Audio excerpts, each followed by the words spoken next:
Chapter 1204. Why did all the kings throughout the ages want to tie their people to the fields? Not only was it convenient for the ignorant people to rule, but the most important reason was the lack of farming labor. If there was not enough food, people would starve to death. During the period of the 16 kingdoms, commerce had also prospered for a time. But why did the rulers of the various countries tacitly suppress the merchant community? Wasn't it to let the merchants who had entered the trade return to their fields, and let those who hadn't entered the trade continue to be obedient farmers? Encouraging business development would cause big trouble sooner or later. Jiang Pingji smiled and asked, "Why does Wenbin think that the fields will be abandoned? What if one person could grow enough food to feed thousands of people? What if one person could easily cultivate hundreds of thousands of acres of land? When the time comes, there won't be a lack of people to farm, and the surplus young adults will naturally have to find another way out." Han Yu was furious at Jiang Pingji's words. If not for the fact that he was still a captive, he would have left in a huff. One person supporting thousands and tens of thousands? One person farming hundreds or thousands of mu of land? Wake up. You haven't woken up from your daydream. Han Yu felt that Su Bei wasn't the kind of person who didn't know how to distinguish between food and water. Compared to the person in front of him, Su Bei was much more intelligent. At the very least, Su Bei wouldn't spout nonsense that was even more absurd than, "Why don't you eat mincemeat?" Jiang Pingji didn't seem to notice Han Yu's pale face. She said, "I know you think what I said is ridiculous, but Wenbin, never limit your imagination. What you think is absurd may not necessarily be non-existent. What I am talking about is the future." Han Yu sneered and changed the topic in a stiff tone. "What's the second?" "The second is the common people. There's nothing much to say about the specifics, but it can be summed up in 4 words. Awakening the wisdom of the people. You also know that the valuable books are almost monopolized by the landowning families. It is no different from a fantasy for the common people to want to study and learn to read. If they don't have special opportunities, they can only recognize 2 words at most. It is impossible for them to reach the level of great talent. If one day, ordinary people can afford to buy books and go to the academy, it won't be long before the wisdom of the people is awakened." Jiang Pingji followed Han Yu's advice and said, "Of course, according to Wenbin's idea, if everyone studies, no one would be willing to be a farmer with his back to the sky. Then the fields will be wasted." The corner of Han Yu's mouth and the tip of his eyebrows twitched. Wasn't the guy in front of him saying so much to recruit him? Was this a recruitment or a feud? Insulting him to his face, was this really a man of character? Han Yu snorted coldly and did not comment. However, he had nothing to complain about Jiang Pingji's explanation of the common people.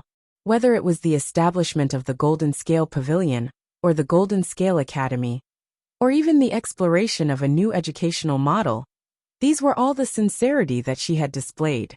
She used her actions to fulfill her promise of enlightening the people. There was nothing to be picky about. Jiang Pingji continued. But to put it bluntly, once the people are enlightened, the country will welcome a revolution. Since ancient times, the emperors had always said that they wanted to enlighten the people. But in reality, none of them really wanted the people to be enlightened. Not only was he worried that everyone would study instead of plowing the fields, he was even more afraid that after the common people gained wisdom, their hearts would be unbalanced. Nobles, generals, and ministers, do they all have guts? Why were the people on the dragon throne born to be emperors? But he was born to be farmers. Once they have this idea, the toppling of the country is only a matter of time. Han Yu's body trembled after hearing that. His eyes were wide open, and his face was full of disbelief. Jiang Pingji smiled. "But I'm not afraid." Han Yu withdrew his previous comment. How could a person with such insight be a little naive person who did not know how to do physical work and could not distinguish between the 5 grains? Everyone loves power, but is it really that tempting? Jiang Pingji sneered with disdain.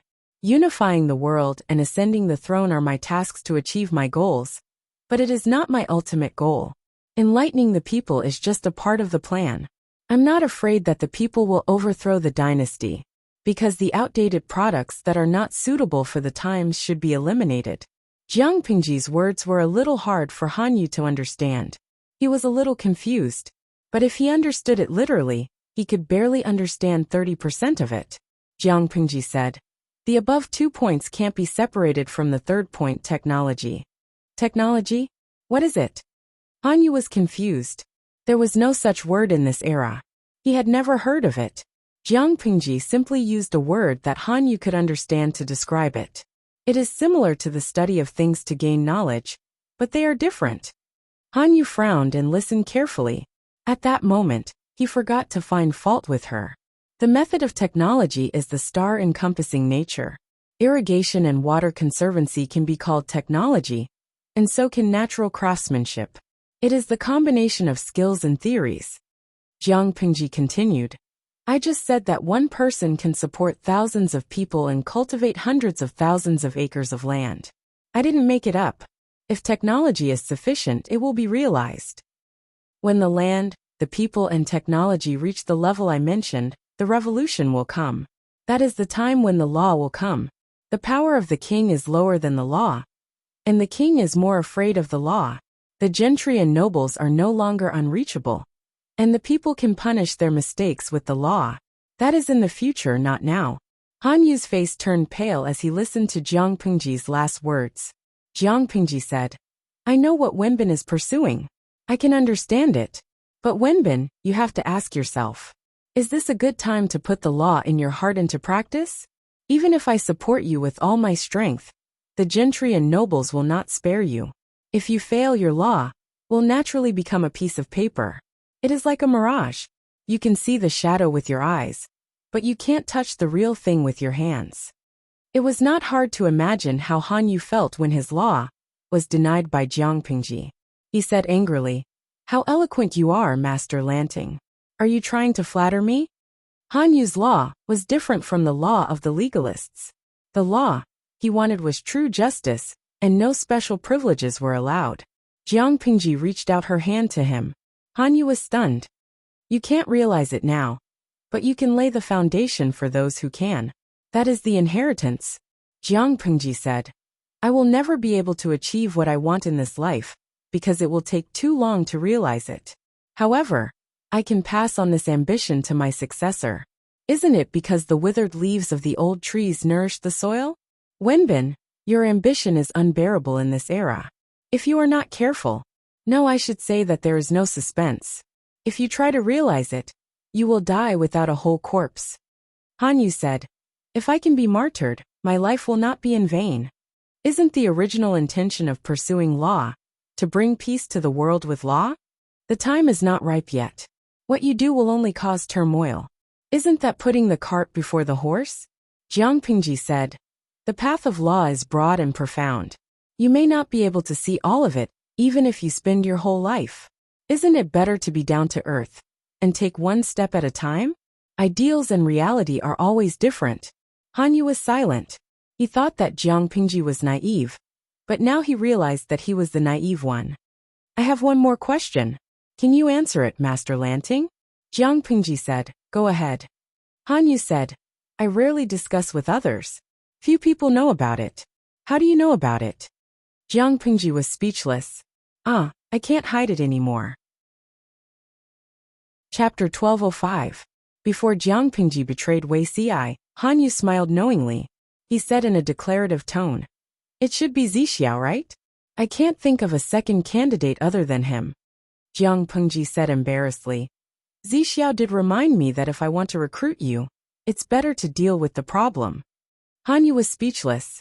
The scene was very awkward, as if 2 or 3 fallen leaves were blown by the autumn wind.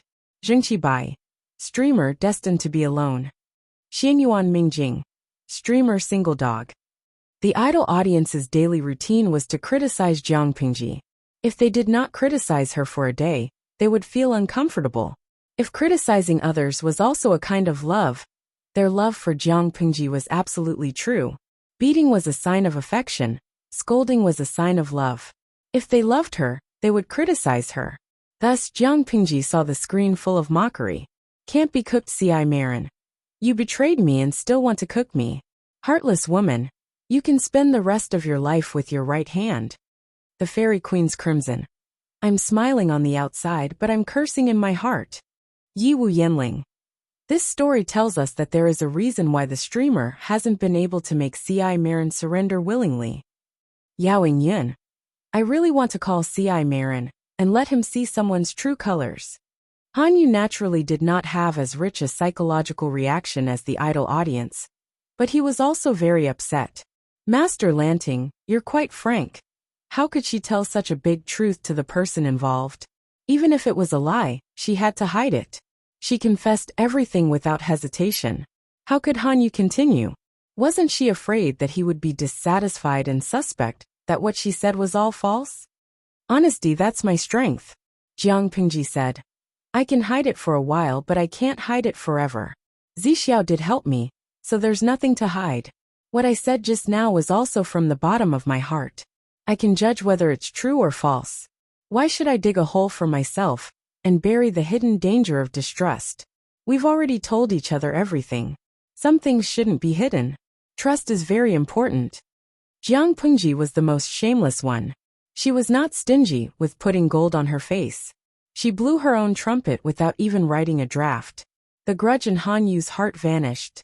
He immediately smiled bitterly. He finally understood why Su Bei had lost to this woman before him. In terms of scheming, Su Bei was far inferior to her. Not to mention in other areas, he was a complete failure. It was not shameful to lose to her. Han Yu muttered to himself for a long time, as if he was struggling internally for the last time. Jiang Pingji didn't say anything to disturb him. Instead, she sat upright. She had already predicted Han Yu's choice. As expected, Han Yu got up from the mat, walked to the side, and bowed deeply to Jiang Pingji. Han Wenbin from Langia pays respect to my lord. Jiang Pingji stood up and helped him up. The audience in the streaming room spontaneously sent congratulatory messages to both of them. Jinyaya. Congratulations to Master Jiang for winning the limited edition. Han Yu? Maserati. Songshua Shijian. Congratulations to exploiter Jiang for successfully tricking Han Yu into working overtime for free. Jiang Pingji was speechless. These salted fish must be itching to be naughty a few times a day, right? Fortunately, Jiang Pingji was a well-trained genetic warrior. If it was someone else, they would have long been annoyed by the salted fish audience. Losing self-control was a small matter. What she was afraid of was being suspected of being possessed by a ghost, or being followed by something evil. After surrendering, Han Yu finally regained his freedom. Only then did he hear the news that Chung Sun had committed suicide by hitting his head against the wall. Gong Luo he. Sigh, what a pity. According to Han Yu's understanding of Chung Sun, it was expected that he would make such a drastic decision. Apart from those extreme and old-fashioned ideas, Han Yu still admired Chung Sun. Even if Su Bei helped Chung Sun divide his power, it didn't affect Han Yu's appreciation for talent. A pity, Jiang Pingji said. What kind of person is Chung Sun? Does Wenbin admire him? Regardless of his standpoint and beliefs, Gong Luo is indeed a talent worthy of admiration. It's a pity that his family background has dragged him down. Han Yu's gaze seemed calm, but there was a faint sadness in his eyes that quickly disappeared. Gong Luo has been blessed by his clan since he was young. It's inevitable for him to be biased because of his family background. However, he can't see through the root cause of the chaos in the world. He's too arrogant and is easily frustrated. Chung Sun was a standard descendant of the gentry family. At the same time, he was the epitome of this group. Biased because of his family background, Jiang Pingji raised her eyebrows. Does that mean he hates me? Jiang Pingji's identity to the public was a descendant of the Lu family in Hejian. Her family background wasn't considered first-rate, but it was considered second-rate. She mingled with the commoners all day long. For the decent descendants of the gentry family, Jiang Pengji was a detestable oddity. My lord, you don't have to belittle yourself. As a ruler, you must have a broad mind that can accommodate all. It's difficult to achieve great things if you're confined to the gentry family. Jiang Pingji sneered. Belittle myself. Chung Sun wasn't qualified. I'm belittling myself. If Chung Sun hates me, then so be it. He's not the only one who hates me. It doesn't matter if there's one more or one less. I can understand him. The gentry family and the commoners are two distinct social classes. To put it bluntly, The former are the sons of the rich who were born with a silver spoon in their mouths. They have everything they need. The latter are the beggars who were born in poverty. They have to worry about their next meal. One day, the beggars can become officials in the same court as the sons of the rich. The former can even surpass the latter. Isn't it a humiliation for the sons of the rich? I'm not surprised that Cheng Sun is so arrogant that he made a radical move, because he couldn't stand the injustice.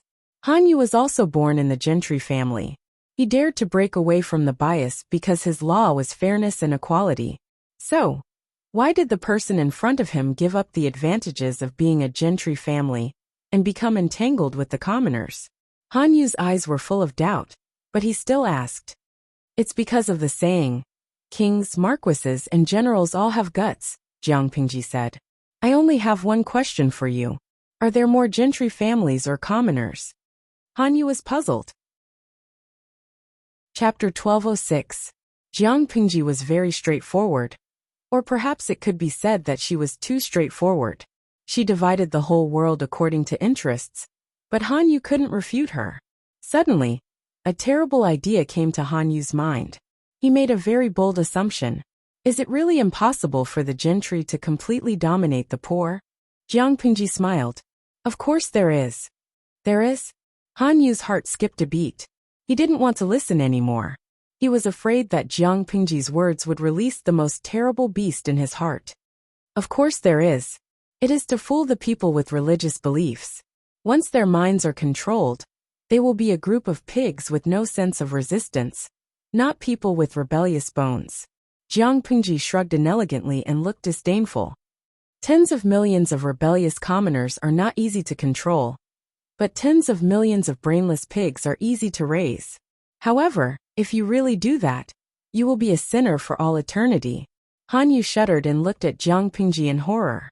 He secretly wiped the cold sweat off his forehead. Fortunately, the person in front of him had a clear mind, or it would be too scary. The gentry want to monopolize the benefits, but they don't know how risky it is. I will not be as stupid as them. Jiang Pingji snorted coldly. It is true that there are many benefits if the nobles can get the support of the gentry, but there is no such thing as a free lunch. If you take benefits from them, you should spit out more benefits to satisfy them. I don't want to be told what to do and be controlled by others. Han Yu said. I thought that my lord was rebelling by starting your own family, but now I know that there is great wisdom behind it. Jiang Pingji said shamelessly. It is just a little trick. It is not worth mentioning. Han Yu was speechless. You are so arrogant after a few words of praise. They talked for a while, and the topic returned to Cheng Sun. On the other hand, I feel sorry for Gong Liao and Mr. Wenfu. Cheng Sun left with his old master. And although he managed to preserve his good name, I don't know how long it will take for his family members to recover from the grief of his passing. Jiang Pingji didn't have a bad impression of him. After all, she had never met him. She didn't like him or hate him. It is said that Cheng Sun has a wife and children. What a sin. Han Yu looked at Jiang Pingji strangely, as if Jiang Pingji was the strange one. Why are you looking at me? Han Yu said. My lord is kind. Jiang Pingji said. I don't believe you. I feel like there's more to it than meets the eye. Han Yu said helplessly. My lord, you have read a lot of books. Do you know that there is a saying that goes, brothers are like hands and feet, and wives are like clothes? If the clothes are torn, they can still be sewn. If the hands and feet are broken, they can still be continued? Gong Luo trusted you, and was willing to sacrifice himself to fulfill his loyalty. How could he live for his wife and daughter? Jiang Pingji was upset. I didn't expect you, Han Wenbin, to be such a scum. You think I'm right? I beg to differ, Han Yu said. His wife and daughter are also his blood relatives. Not to mention that Gong Luo's parents are still alive. Jiang Pingji said. Wenbin has a strong desire to live. Han Yu didn't understand. He was right to be confused.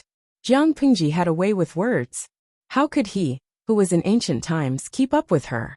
This pair of newly minted ministers had a pleasant conversation, and in the eyes of outsiders, they seemed to be on good terms. Only the two of them knew how it felt. Wei Xiai was relieved when he saw Han Yu appear behind Jiang Pingji. At the same time, he felt that he had expected it. No matter in the previous life or this life, Hanyu was destined to be under the Lord's command.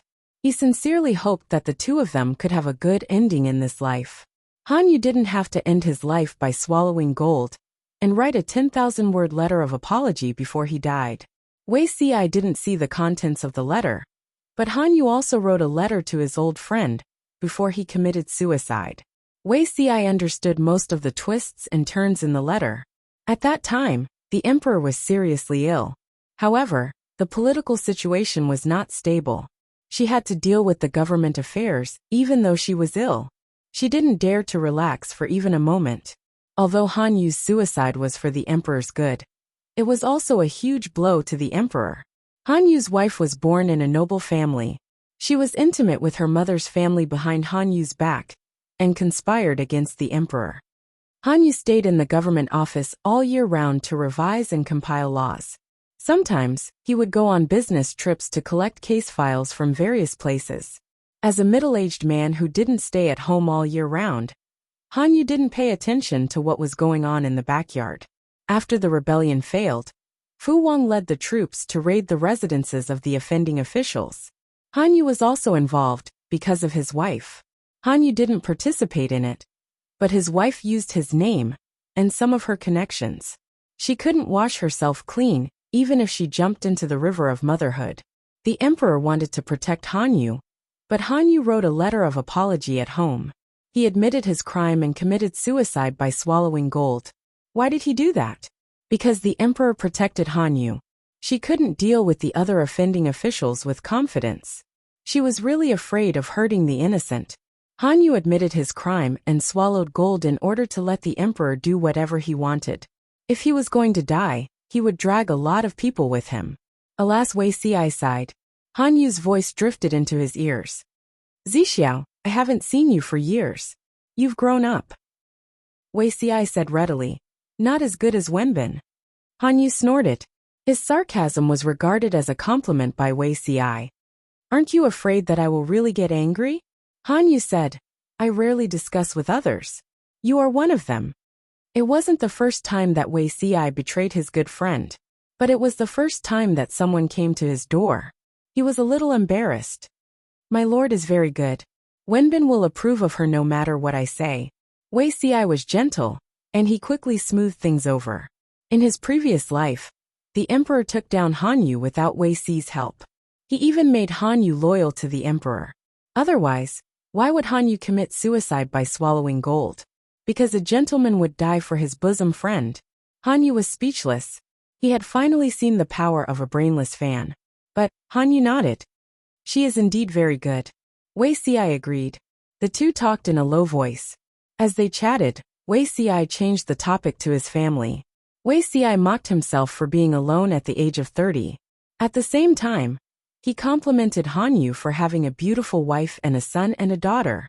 Hanyu didn't think there was anything wrong with the topic. Wei Xi soon got the information he wanted. His heart sank. Hanyu caught the emotion that flashed in his eyes. Hanyu asked, is there something wrong? After all, they were from the same sect. Hanyu naturally knew that Wei Xi was a fraud. The key was that this fraud was not a liar who talked nonsense. He was a real talent. Wei Xi said, there is something wrong with my sister-in-law. It's not a big problem. It's just, Hanyu asked, what's wrong? Wei Xi said, be careful of your wife's family. He had learned physiognomy and showed it to Hanyu in his previous life. But at that time he was confused. He vaguely noticed that Hanyu would do something bad, but he didn't know why. In this life, he saw it clearly. Of course, he had to remind Hanyu. Hanyu frowned. He turned to Jiang Pengji, but he didn't think about his wife's family. But is it a big problem? Wei Xi said, it concerns your family's life. One mistake and you will die. It's never a bad thing to be careful. Chapter 1207. Hanyu knew Wei Xi's capability. Not only were they brothers of the same master, but they were also working under the same master. It was impossible for Wei Xi to lie to Hanyu about this. If he dared to say it so straightforwardly, then the seriousness of the matter would only be more serious than what Wei Xi had said. Hanyu's mood was a little complicated when he suddenly learned about this. Zixiao, are you able to see more details? Han Yu deliberately lowered his voice, looking solemn and worried. My lord has a 9-5 life. Within 10 years she will definitely. Wei Xi pointed to the sky. In order to be more persuasive, he even dragged Master Yuanjing into the matter. My teacher has also read my lord's fortune before. At that time, he said that her entire body was full of purple energy. Now that the situation in Dongqing was becoming clearer and clearer, and the lord had that intention, establishing a country and ascending to the throne was already a done deal. Your misfortune should have something to do with the factional struggles after the founding of the country. What Wei Xi said was not nonsense. Master Yuanjing could indeed see the purple aura on Jiang Pingji. After all, Master Yuanjing, Master Liaochen, and Immortal Liuru were experts who had cheats. It was easy for them to see the purple gas. However, they could at most see who had the purple aura on them. They could not clearly determine who was the one who had the last laugh. Wei Xi was a person who had been reborn. He could answer questions like who the next emperor would be with his eyes closed. In order to fool Han Yu, Wei Xi cleverly blurred out the key points and used Master Yuanjing to increase his credibility. Han Yu didn't doubt him at all. Han Yu frowned subconsciously. Factional strife after the founding of the nation? He didn't like the intrigue in the imperial court. In fact, he hated it to the core. According to his temperament, if there really was a factional struggle, he would stay far away from it. Why would he take the initiative to get involved? Thinking of what Wei Xi had said earlier, be careful of your wife's family, for fear of the villains. A clear line of thought appeared in her mind, and the fog in front of her was finally dispelled. Han Yu vaguely guessed what the so-called factional dispute was all about. With vigilance, it would be much easier to guard against them. Han Yu said, "Thank you for your warning, Zixiao." Wei Xi smiled and said, "You and I are from the same sect. Why do you need to thank me?"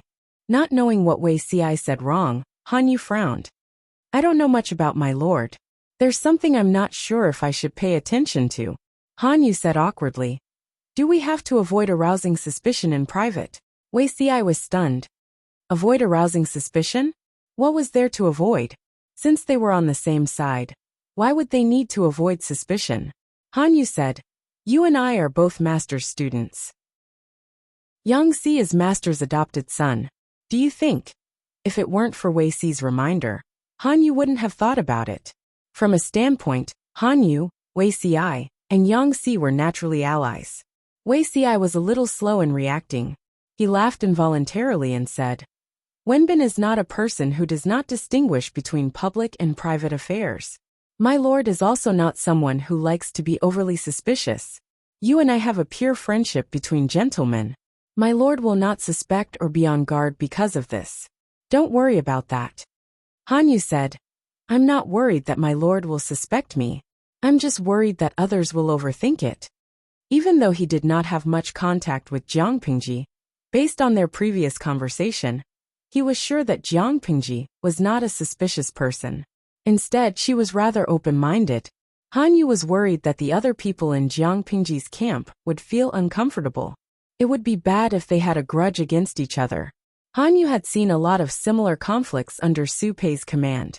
There were even some who held their opponents back in official business because of personal grudges. Han Yu didn't want to encounter such a terrible thing after he jumped ship. Wei Xi said, "Wen Zheng Zisher and Huayu are all sensible people. My lord is keeping an eye on them. They won't make a fuss." Han Yu was speechless. Somehow, he felt like his lord was the head of a big family. She was trying her best to mediate the conflicts between naughty children every day. Han Yu's mood brightened up with the assurance. Although Han Yu was a newbie, everyone was familiar with his name, and they were all familiar with him. It was all thanks to Yang Xi's contribution. After all, Han Yu was the one who almost ended Yang Xi's life. Yang Xi was the one who had the most complicated feelings after Han Yu surrendered. As a poor guy who had been tricked by Han Yu again and again, he had made up his mind to beat Han Yu to death on the battlefield. However, Han Yu had turned from an enemy to a colleague. Yang Xi would never have the chance to get back at Han Yu.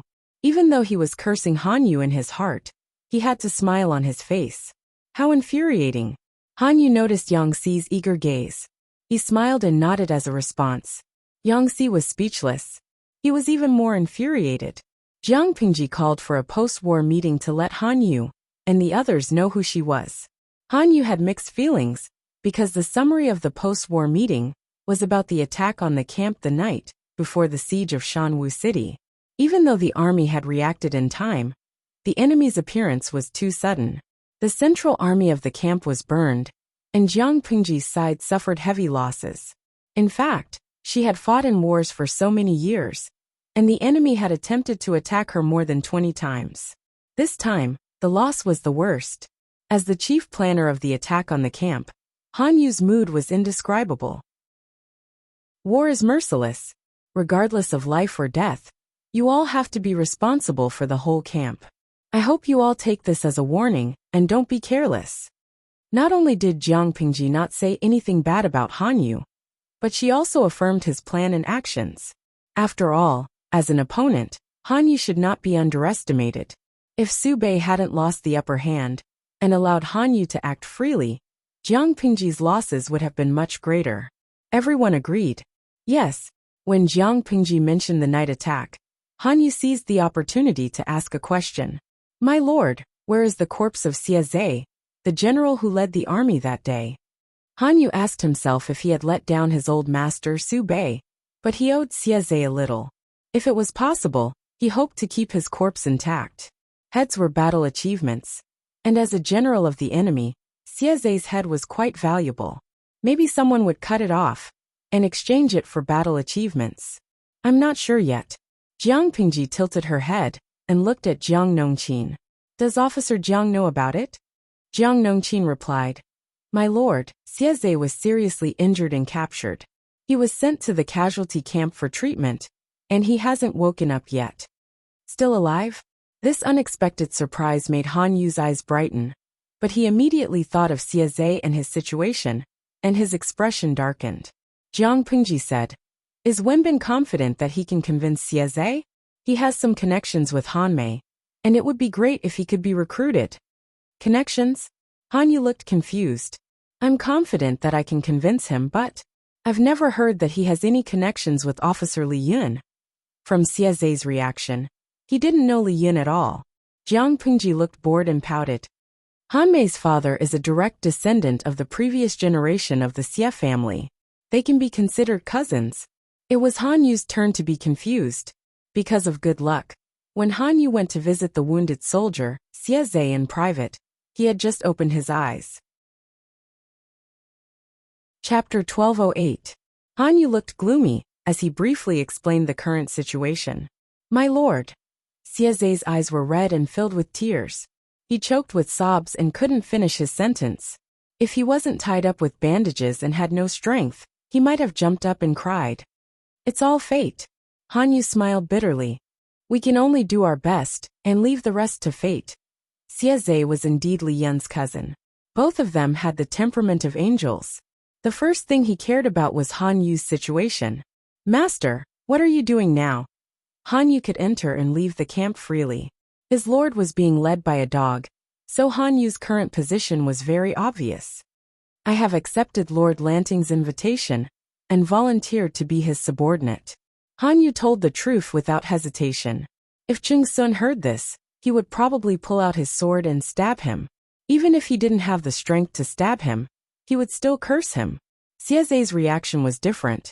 He looked regretful, but at the same time, he was relieved for Han Yu. Han Yu surrendered to Jiang Pingji, so the enemy wouldn't make things difficult for him anymore. Han Yu's life wouldn't be in danger.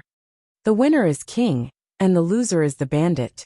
The war of the military has always been cruel. Master's choice is understandable.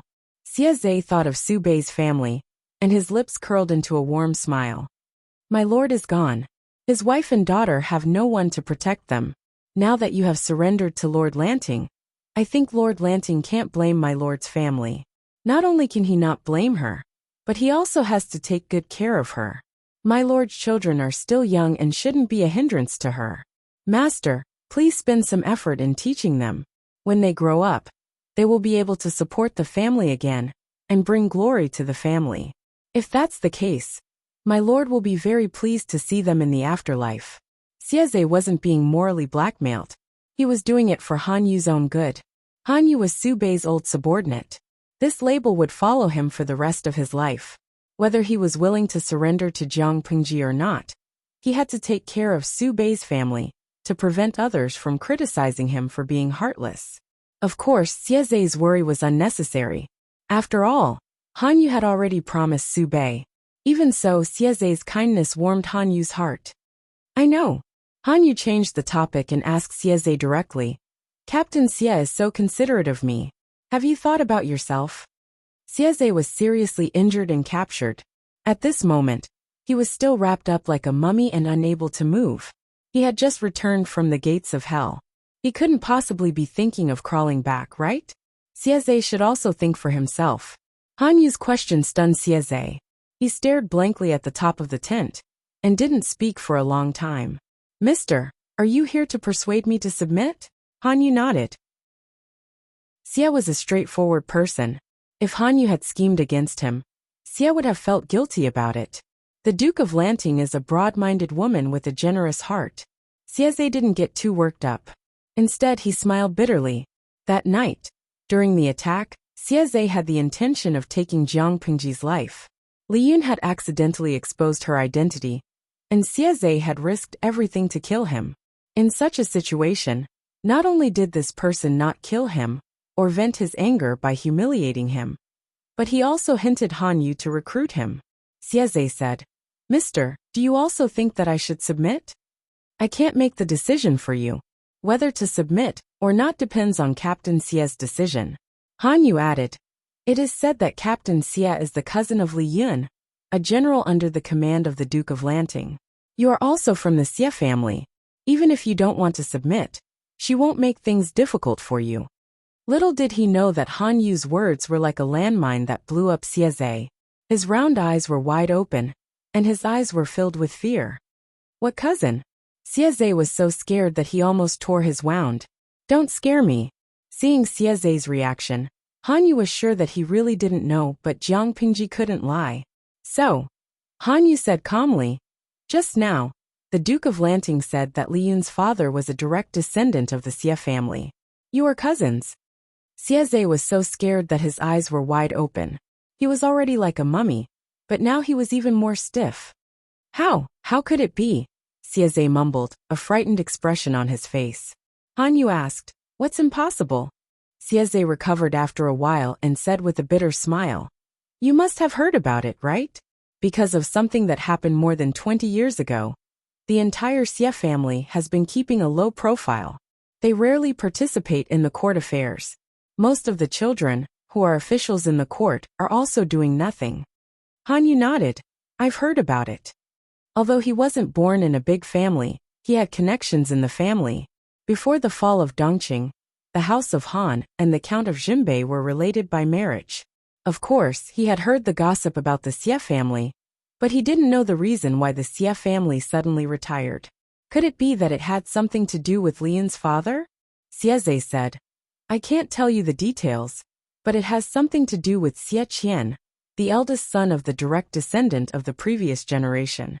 Xie Qian? Although he was an influential figure of the previous generation, Xie Qian had countless fans when he was young. Han Yu's mother was one of them. Of course, Han Yu had heard of Xie Qian, and had investigated his life. It is said that Xie Qian died in the prime of his life, and was expelled by the Xie family for unknown reasons. Xieze said, It was said that he died in the prime of his life, but grandfather and father didn't believe that he died just like that. If he was alive, they wanted to see him. If he was dead, they wanted to see his corpse. Grandfather had sent people to search the bottom of the cliff where first uncle jumped off, but they couldn't even find his bones. This secret had never been made public, but Xieze's grandfather still believed that his eldest son, Xie Qian, was still alive. Han Yu suddenly understood and asked, Captain Xie, are you suspecting that Li Yun's father is none other than Xie Qian, who has been missing for many years? Xieze blinked hard. He couldn't move now, so he could only blink instead of nod. Yes, this possibility is very high. When Xieze said this, all the clues formed a line in his mind. The more he spoke, the more certain he became. The martial arts that Li Yin used were obviously passed down in the Xie family. Even if he was gifted, it would take more than 10 years of hard work to master it to such an exquisite level of mastery and control. In addition, when eldest uncle Xie Qian went missing, his infant son also went missing. Considering his age, Li Yin fits the bill. He looks similar to the portrait of first uncle when he was young. Han Yu smiled bitterly. Fate is too wonderful for words. Xie Zhe and Li Yin fought fiercely in front of the battle. If one of them made a mistake, he might die in the hands of the other. Judging from Jiang Pingji's attitude, it was obvious that Li Yin knew about his relationship with Xie Zhe. Xie Zhe begged Han Yu, "Sir, can I see Li Yin in private? There are some things that we should ask him for confirmation." Han Yu said, "You can try. Thank you." Chapter 1209. Xie Zhe didn't have to wait long before Li Yin appeared in front of him. "I heard from Mr. Han that you wanted to see me?" Li Yin was dressed in a tight outfit. His broad shoulders and narrow waist could be seen clearly. If the salted fish in the live streaming room saw him, he would surely start a frenzy of praising the screen. But he didn't seem to notice, sitting casually beside Xie Zhe's bed. Xie Zhe was a seriously injured patient. He could only open his mouth to speak, move his eyes, and barely tilt his head. His gaze was firmly fixed on Li Yin's face. He stared for a long time without blinking, until his eyes were dry. Alike, they really are alike. The more he looked, the more he felt that Li Yin resembled his uncle when he was young. But the youth in front of him was more unruly and less scholarly than Xie Qian. If Li Yin's brows were gentler and his figure thinner, he would probably look even more alike. Li Yin didn't look surprised. He saw that Xie Zhe was struggling to turn his head, so he helped him adjust his posture. Can you tell me your father's name?" Xie Zhe looked earnestly at Li Yin. His black and white eyes were very clear and clean, giving people a good impression at first glance. Li Yin said gently, "My father is Xie Qian. It is said that his ancestral home is in Yangning County." Xie Zhe's emotions fluctuated violently. He was so excited that he wanted to jump up, but the moment he exerted force, it pulled at his wound, causing him to cry out in pain. Are you telling the truth?" Xie Zhe gritted his teeth and endured the pain. His watery eyes stared straight at Li Yin. Li Yin laughed and said, "As a child, how can I forget my father's name?" Xie Zhe was stunned. His hot and swollen brain finally started to cool down, allowing him to sort out his thoughts. According to Mr. Han Yu, the person in front of him already knew about their blood relationship. "Do you know that your father is from the Xie family of Yangning?"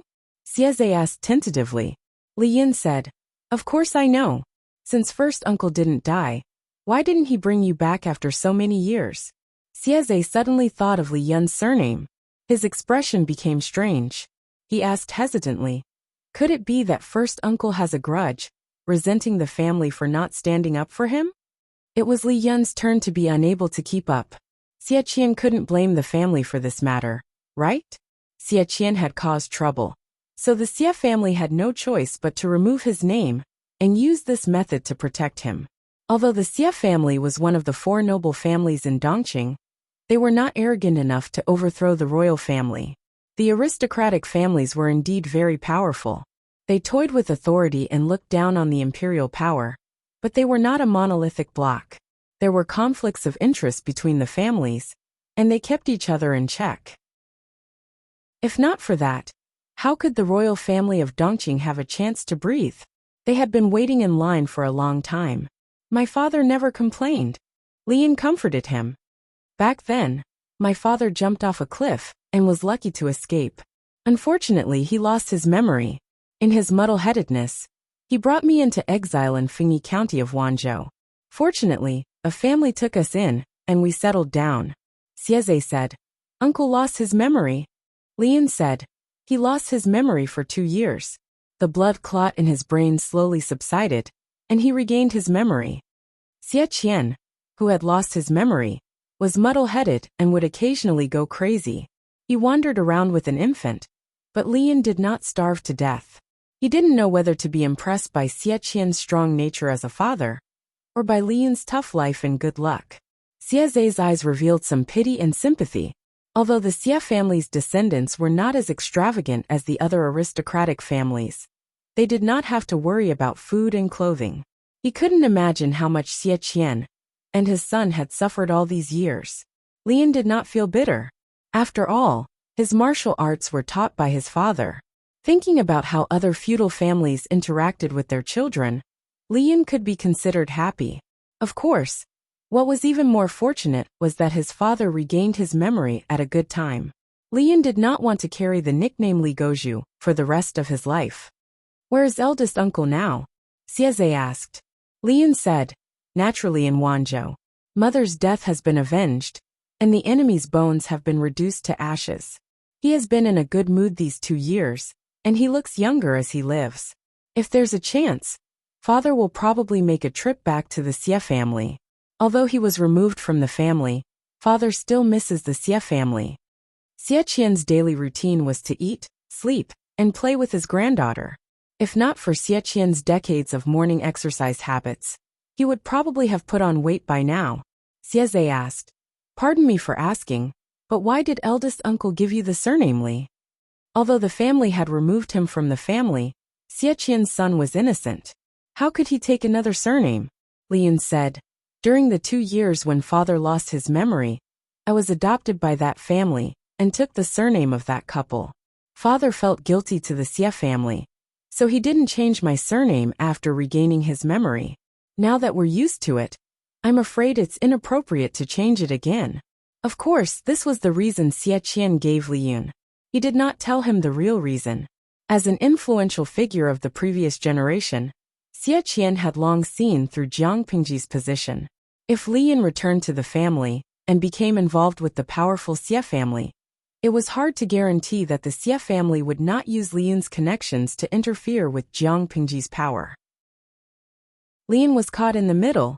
His position was too awkward. It was fine if returning to the family would bring him benefits, but Li Yun was not a direct descendant of the Xie family. His relationship with the family was close to zero. The disadvantages of returning to the family far outweighed the advantages. Should he turn around and hug the family's thighs, or should he manage his bright future? Xie Qian made the choice for Li Yun. He had not enjoyed the benefits of the family for more than 20 years. He could not bear the family's burden. Therefore, Xie Qian did not let him change back to the surname Xie. Even Li Yun's eldest daughter was named Lin Wan instead of Xian Wan. Xieze believed Li Yun's words. He said, "Eldest uncle has been through a lot and has become cautious. It's just that you've been wronged. Not being able to return to the family, wasn't that a huge grievance?" Li Yun smiled and shook his head. "There's another matter. I wonder if younger cousin can help me find out?" Xieze asked. Li Yun was about to agree when he reacted and corrected him. "Yun is the elder brother. Xieze was the younger cousin." Xieze smiled. "How is that possible? If we count the years of birth, you're younger than me by more than 2 months. Li Yun was confused. Only then did he remember that in order to protect him, his father had purposely lied about 2 years. He could not remember clearly, but no matter, he was the elder brother. It's obvious that Yun is older. Father would not report the wrong time of birth. Xieze was injured. He had spoken for so long, and his energy was almost depleted. He did not have the energy to argue with Li Yun. He vaguely skipped the question and said, "My family is still in Zhe County, but a while ago, Zhe County fell into the hands of the Duke of Lanting." Li Yun said, "My lord is benevolent. Why would he bully women and children? Sister-in-law and the rest are naturally safe." Xieze received a positive reply. His heart that had been beating rapidly settled down. Chapter 12:10. Although he didn't say it explicitly, Xieze's intentions were clear. Li Yun naturally welcomed him. It wasn't difficult to recruit Xieze. He wasn't as scheming as Han Yu. Jiang Pingji didn't even need to do anything, because Xieze had expressed his intention to submit. The medical soldiers taking care of him were more cautious and attentive than before. Conquering Han Yu and Xieze didn't mean that Jiang Pingji had nothing to do. Her ally Yang Tao had contributed a lot in defeating Su Bei and repelling Huang Song. Yang Tao was willing to send troops to help her fight this battle. He didn't want to be a Leifeng. He only wanted half of Zhangzhou and his father's murderer, Zhao Xiao. Jiang Pingji had conquered Shancheng. Naturally, she wanted to clear Zhao Xiao's name and mail him to Yangtao. But where's Zhao Xiao? Haven't found him yet? No news yet. It had been 3 days since Jiang Pingji conquered Shancheng. She methodically cleaned up the battlefield, treated the wounded, and counted the losses and supplies. She also sent people to take over Su Bei's troops. Su Bei's entourage was rather luxurious. Many famous people could be found here. Some would rather die than submit. They expressed their disdain and contempt for Jiang Pingji, while others had the inclination to submit to her. However, Jiang Pingji's place wasn't a garbage collection station. Not everyone could join her troops. There were many people under Su Bei's banner. The aristocratic family's power was complicated. Jiang Pingji didn't completely reject the aristocratic family's power. She just didn't want them to take over. If there were clear-headed people, she wouldn't mind putting them in an important position. But there were too few people like Feng Jin. Most of them were experts in politics. They were bent on plotting for their families. They were incompatible with her. Recruiting them would be a disaster. However, there were a few people who often sat on the bench who could still be useful. Han Yu knew these people the best. Jiang Pingji specifically consulted his opinion. Apart from these people, there was a small group of people under Su Bei's banner who were idlers. Xan Zhao is so rich. He doesn't even feel bad for raising these useless people. Jiang Pingji ridiculed them openly. Han Yu was speechless. These few people have a good reputation. To put it bluntly, recruiting them as hanger-ons was just to build up his reputation. Their nature was similar to ornamental potted plants that looked good. Jiang Pingji clicked her tongue and said bluntly, "Even if you have a good reputation, you can't eat it. Instead, you eat my food, take my salary, and live a better life than me. I don't like it. If I had this spare cash, why don't I nurture another battalion of elites?" As a pragmatist, Jiang Pingji hated these feints.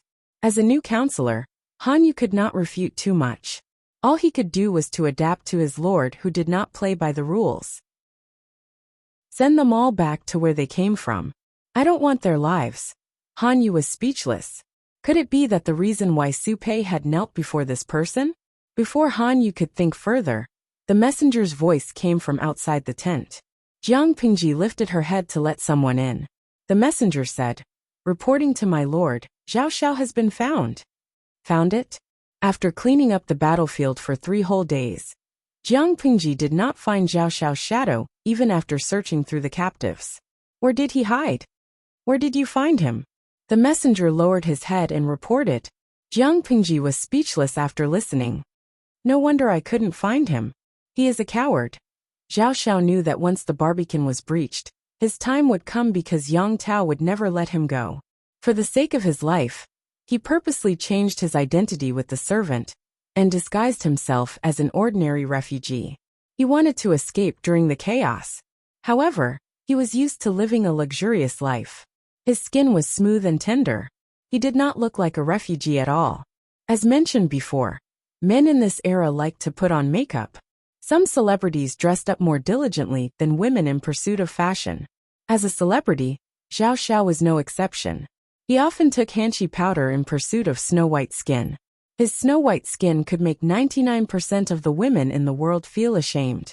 The skin on his face was delicate, and there were no pores. His eyebrows and makeup were done well. He was middle-aged and still pursued fashion. He did not grow a beard like other men. At first glance, his eyebrows were even more beautiful than women. Because his disguise skills were not up to par, Zhao Xiao was not protected when he mixed into the crowd of refugees. Instead, he was targeted by a few gangsters. His belongings were taken away by the gangsters. Since he got his wealth, shouldn't he take advantage of his lust too? A group of gangsters who had been destitute for a long time were interested in Zhao Xiao. Poor Zhao Xiao. He met with such a situation in his middle age. Although Zhao Xiao was also a fan of men and did not mind men or women, he had a distinguished status. He had always been the one on top. Since when did he have to be pushed to the ground and be the one on the bottom? The group of gangsters also felt that they were unlucky. They thought it was a beautiful woman, who knew that when they stripped her naked, they would find a thing that was similar to them. If there was, then there was. They could not tolerate the thing that was bigger than them. Once the fire was ignited, it was unbearable if it was not extinguished. How could it be cut off so easily? Men were men. They could make do with it. They spat twice. A few of them pressed him down. Another person carried a knife and mounted the horse. Needless to say, Zhao Xiao with delicate skin and flesh was much more tasty than ordinary women. The gangsters hadn't had sex for a long time. They were in the mood to fool around for a long time. Of course, the messenger didn't know the details, but he vaguely described Zhao Xiao's experience in the past few days. When Zhao Xiao was found, he almost didn't look like a human. His delicate skin and flesh were covered with bruises. Almost none of his flesh was intact. Jiang Pingji looked down and asked a question. Who found Zhao Xiao? The messenger answered honestly. Jiang Pingji was silent for a while. Han Yu, who was beside her, also frowned slightly.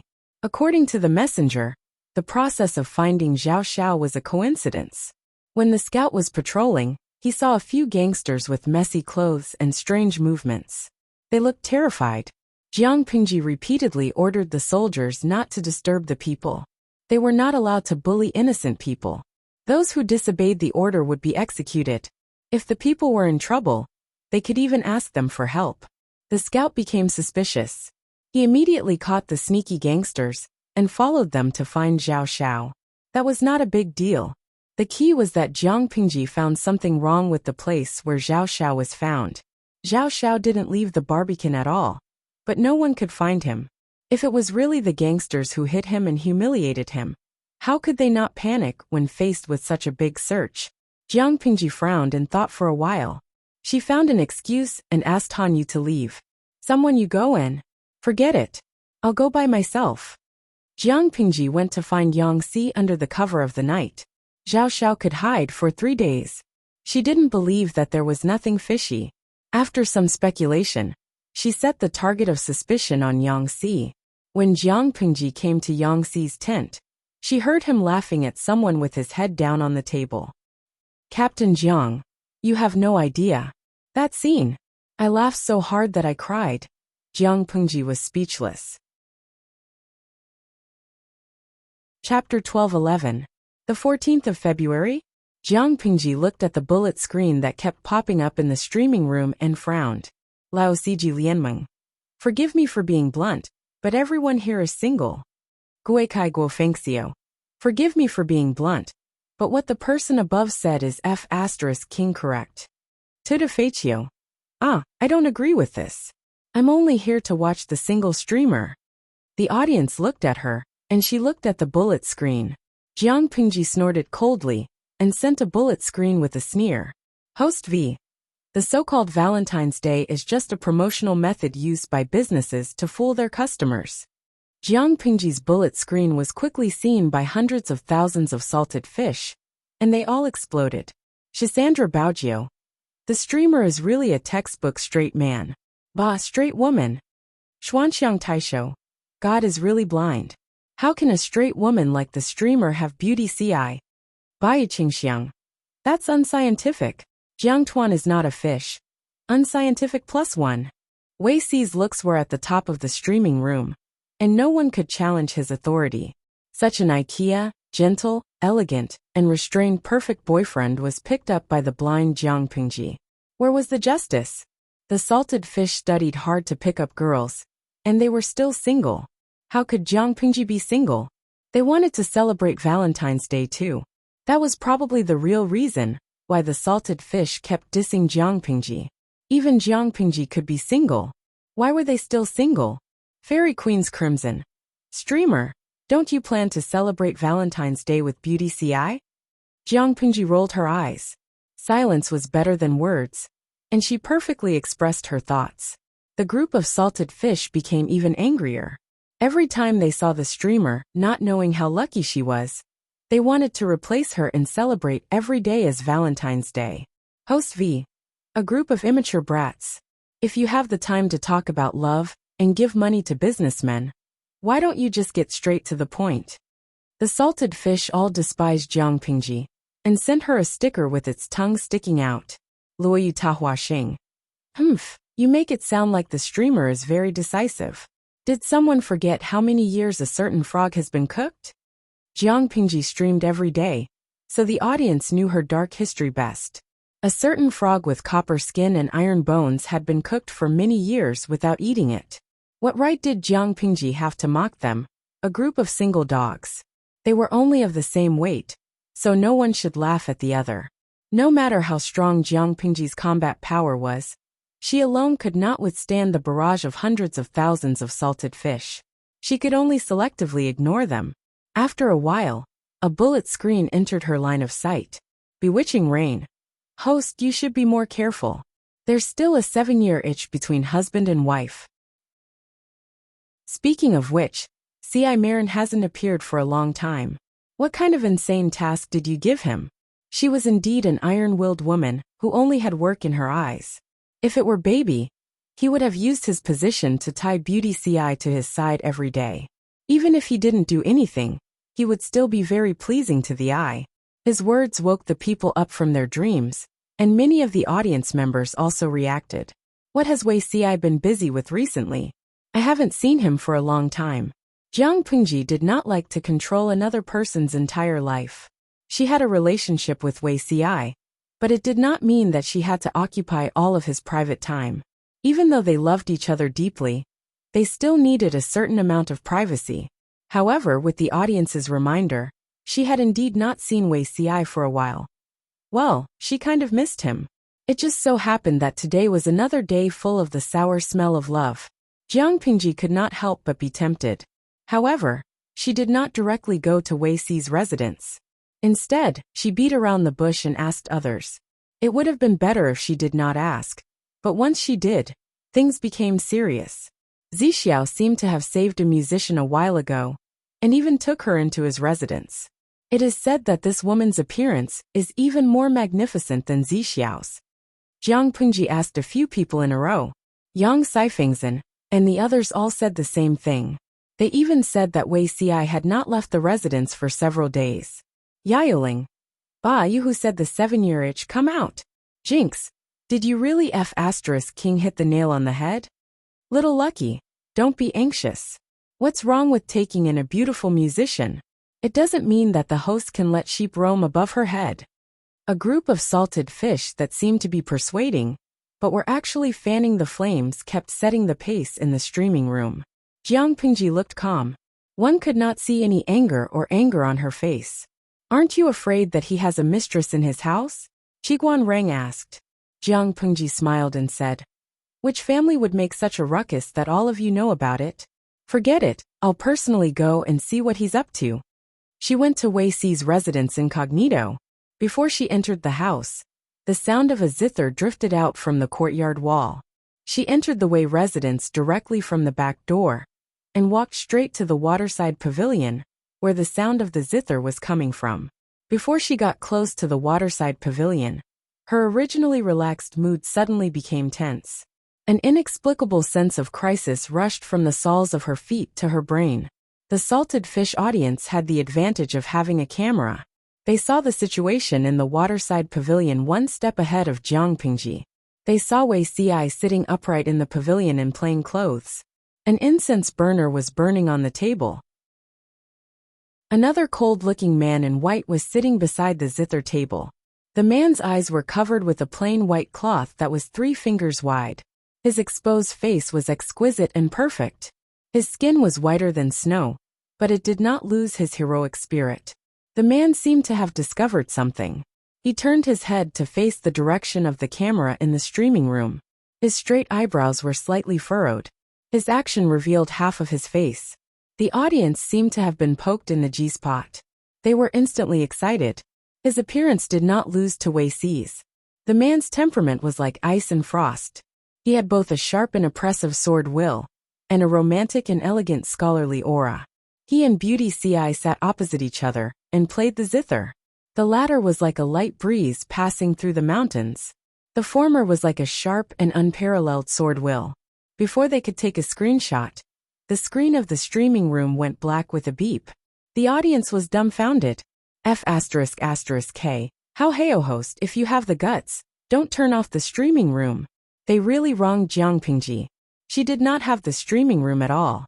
She did not expect the streaming to be cut off. She raised her eyebrows with interest and strode toward the waterside pavilion. Zixiao, how elegant. I heard that you saved a beautiful woman. Why don't you call her out for a look? Why are you hiding her? Wei Xi's heart skipped a beat when he saw Jiang Pingji appear. He glanced at the blind zither player in front of him. The other party was blind and could not see Jiang Pingji, let alone discover her identity. He heaved a sigh of relief. Lanting, don't be sarcastic. When did I hide a beautiful woman? Wei Xi went forward to welcome Jiang Pingji. He smiled and said, I was attracted by Brother Luan's zither music a while ago. I was shocked and thought of him as a confidant. Brother Luan is looking for relatives and has no place to stay, so he stayed in the CI residence for a few days. Looking for relatives? I wonder what the relatives you are looking for look like. I have some connections here. Maybe they can be of help. Jiang Pingji glanced at the blind zither player. He still looked as if he was pampering her, as if she was an ordinary visitor. However, even if Jiang Pingji was a visitor, the blind zither player was only a temporary guest in Wei Xi's residence. His behavior was rude. Wei Xi frowned and said, Brother Luan has been blind for a long time. He doesn't know what his relatives look like. That's why it's difficult to find them. Jiang Pingji sized up the blind zither player and secretly rolled her eyes at Wei Xi. The person's sword will was strong. He did not look like a zither player at all. He looked more like a swordsman. Chapter 12:12. Wei Xi did not practice martial arts, and the musician in front of him was not someone ordinary martial artists could see through. Jiang Pingji did not blame him for inviting a wolf into the house. She discreetly separated Wei Xi from the blind musician and sat directly on Wei Xi's original cushion. Zixiao, I suddenly remembered that I left something at home. Can you help me make a trip? Jiang Pingji was indeed a straightforward girl. The excuse she found was also very stiff. Before Wei Xi could speak, the blind musician suddenly broke into a faint smile. It was as if the snow that had not melted for thousands of years had suddenly melted. It was breathtaking. Jiang Pingji was not fooled. Not only did she not relax, but her brows furrowed even more. Her left hand was placed on the hilt of the god-slaying sword at her waist. All the muscles in her body were tense. Are you nervous? The blind musician in white asked. His voice was different from Wei Xi's. Instead, it was indescribably cold.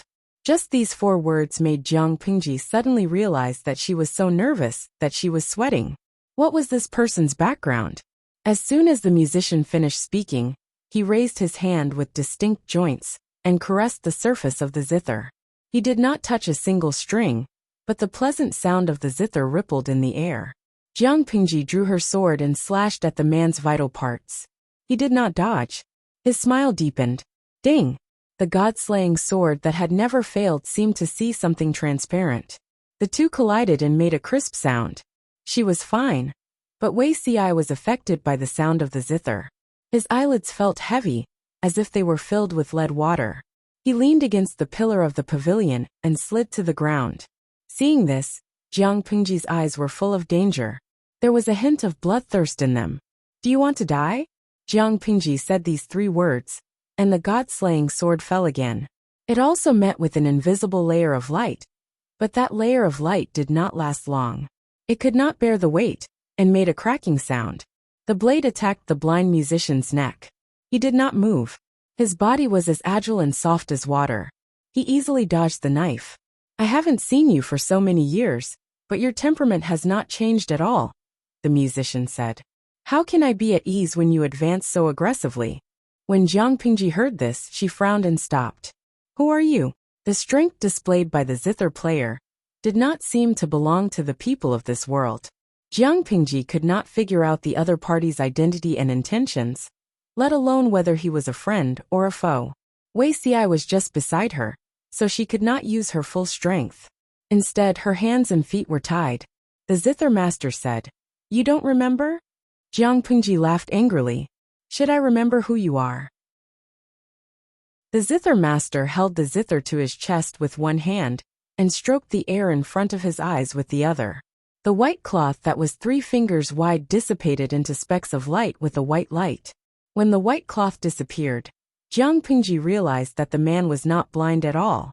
Not only was he not blind, but his eyes were deeper and brighter than ordinary people's. You are. Looking at the other person's face, an illusory portrait floated before her eyes. She actually felt that it was somewhat familiar. The zither master said, "You still haven't remembered?" With that, the zither player's zither turned into a long sword, which he carried on his back. Jiang Pingji felt as if she had been struck by lightning. The material of this sword was obviously of the same origin as the Zhanshan blade. "You're the one who gave me the god-slaying saber?" The zither master could not help but laugh. "Is that all you remember?" Jiang Pingji stood by the zither table, her right hand holding the hilt of the Zhanshan blade in a death grip. Her eyes stared unblinkingly at the zither master in white. "No, it should be the swordsman in white. Pingji, you've done well." The corners of his lips curled up slightly as he said with a smile, "Sky's brain is extremely cunning and powerful. Although I killed its main body back then, a part of it escaped successfully. For a whole 2,000 years, it has harmed hundreds of low-level planes. This disaster has become a reality. 2 lifetimes. Done well." Jiang Pingji felt as if she had been struck by lightning. She was completely stunned. What 2 lifetimes? Jiang Pingji was stunned on the spot. There was a treasure chest hidden in the depths of her memory. The man's voice was the only key to opening the treasure chest. For a moment, countless memories came pouring in. Jiang Pingji cried out in pain. She held the sword and knelt on one knee. Her heavy breathing was accompanied by cold sweat. In a daze, Jiang Pingji seemed to see the figure of another person appear out of thin air beside her. It was a woman dressed in white. "Is it really okay to let her recover her memory now?" the woman asked the swordsman in white. The swordsman in white raised his hand to receive the woman's soft hand. He placed his palm on hers. "You and I can't stay in this plane for too long. We have to lock up that disaster to prevent a long night from bringing trouble. Let Pingji recover her memory as soon as possible, and remember the cause and effect. That way, you and I can rest easy. After she settles the cause and effect here, there are still a lot of things waiting for her in the Federation." The woman was strangely silent for a while. She drew her sword and slashed. "You just now. When she recovers her memory, do you think she will show mercy?" The man said, "The body she's using now is just a mortal body. She can't hurt me." Realizing that the two of them had left, Jiang Pingji allowed the majestic memories to engulf her. She fell to the ground and fainted. Although she said she fainted, she didn't actually faint for long. Jiang Pingji opened her eyes expressionlessly and sat on the ground. She casually threw the god of war sword beside her hand. She turned her head to look at Wei Ci. She was stunned for a while before she was sure that she didn't see wrongly. She raised her arms and held him in her arms, as if she was holding a treasure that she had lost and found. Looking around, the surface of the pond reflected the sparkling light. It was so bright that it made her eyes soar. She remembered many things. In her dream, she became another Jiang Pingji and killed her way to the throne from a bandit. It seemed like a successful life, but it had endless regrets. She had staked everything on one throw, and she actually won the gamble. Even though she knew that both lives were a trap set up by that man and woman, she couldn't blame them. The legacy of the heavenly brain was still there. As the commander of the 7th Army, she shouldered the responsibility of protecting the Federation. She couldn't shirk it. Not to mention entering the trap to capture the heavenly brain. She wouldn't even hesitate to hand over her life. Jiang Pingji raised her hand and rubbed the area between her eyebrows. She regained her strength for a while before she carried Wei Ci out of the waterside pavilion. The yin energy there was heavy and humid. Wei Ci would feel very uncomfortable staying there. Little did she know that Wei Ci's illness of having a cold body had long since recovered. His current condition was much better than in his previous life. Wei Ci woke up in a stuffy heat. As soon as he opened his eyes, he saw someone using both hands and feet to encircle him in her arms. The room was burning with charcoal, and 4 or 5 thick blankets were piled on the bed. This familiar situation. Lanting, loosen your grip. If she didn't let go, he would suffocate to death. Oh! It was rare for Jiang Pingji to loosen her hands and feet meekly. Why are you here? Wei Xi looked at her in confusion. Jiang Pingji raised her eyebrows. You don't remember? Wei Xi thought for a while and shook his head perplexed. He really couldn't remember. Jiang Pingji opened her mouth and said, You had a fever a few days ago. And you were sick for a few days. Wei Xi subconsciously felt that something was wrong. But he couldn't recall his recent memories.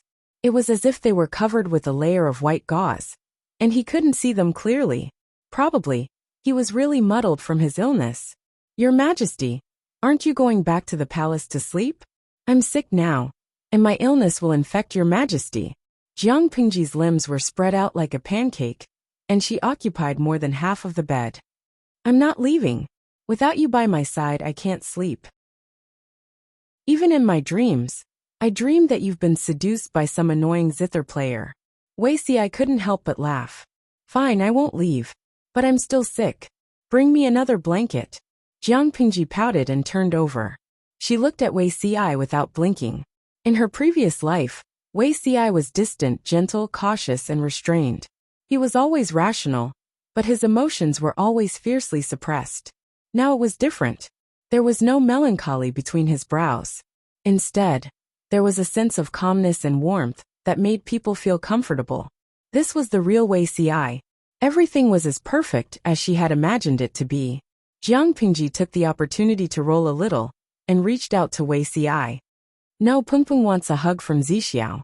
Your Majesty is not a 3-year-old child. Don't fool around. It's not good if you get sick. Wei Xi patiently persuaded her with a smile. Jiang Pingji wriggled like a worm and rubbed herself against Wei Xi's side. While he was unprepared, she hugged him and rolled one round. Her toes clamped a blanket and covered her body.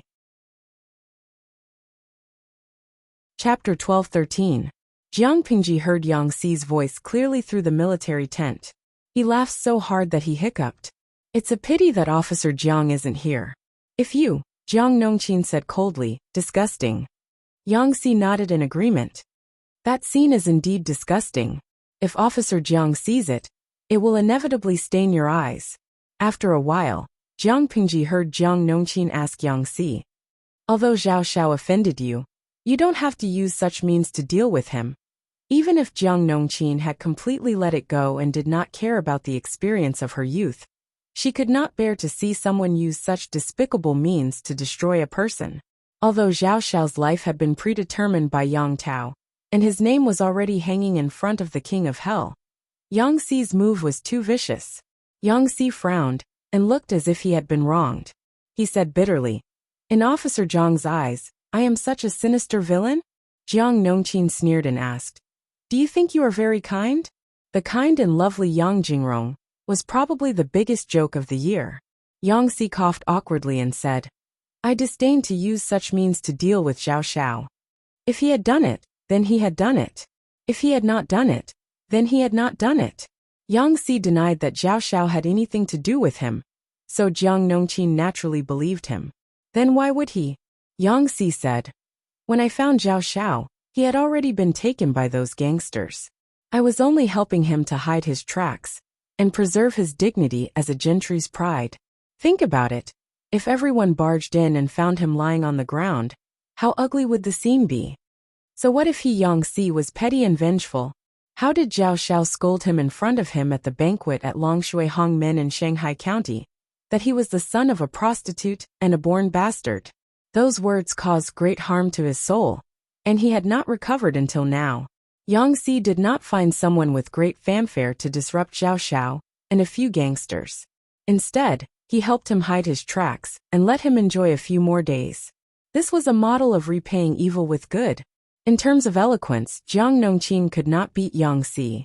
Even if others knew about it, Yang Xi's fault was at most concealed. Who could do anything to him? Jiang Nongqin said, If the Lord asks, I won't help you hide it. Yang Xi did not report it, but he could not hide it for a few days. After all, Zhao Xiao alone could not withstand the repeated torment of a few gangsters. If he had been a day or two later, he would have lost his life. Yang Xi found an excuse to borrow someone from Jiang Nongqin's side and directly revealed Zhao Xiao's whereabouts. Jiang Nongqin was keenly aware that something was not right. That was why she came to test Yang Xi, which led to the conversation earlier. Yang Si confessed to his crimes and spilled everything in one gulp. Yang Si waved his hand and said, "If the Lord asks, I will bear the responsibility alone." Who in the entire military camp did not know that Jiang Nongqin and their lord were of one mind? However, Jiang Nongqin was still loyal to him. She did not take the initiative to report him to the lord. This could be considered as progress in their friendship. However, Jiang Nongqin said, "That's great. You're in charge of the lord." Yang Si answered vaguely. He subconsciously realized that there was something wrong with Jiang Nongqin's words. "Master." Yang Si saw that Jiang Nongqin was about to stand up and leave, so he stood up to send her off. He lifted the curtain of the tent and saw his lord standing outside. Suddenly, Yang Si understood what Jiang Nongqin meant by her words just now. Their friendship was over. This hypocritical plastic flower friendship. Jiang Pingji signaled Jiang Nongqin with her eyes to leave. The latter bowed and left without looking back, leaving Yang Si shivering. "Master." His voice was not confident and sounded very weak. Jiang Pingji's face was gloomy. "Let's talk inside." Yang Si obediently turned sideways to let Jiang Pingji in. His well-behaved manner was very much like a woman from a good family. "Bah! He was really good at pretending," Jiang Pingji said angrily. "Are you going to confess yourself or do you want me to do it?" Yang Si did not know how long Jiang Pingji had been listening outside. He reckoned that she had heard everything that should and should not have been heard.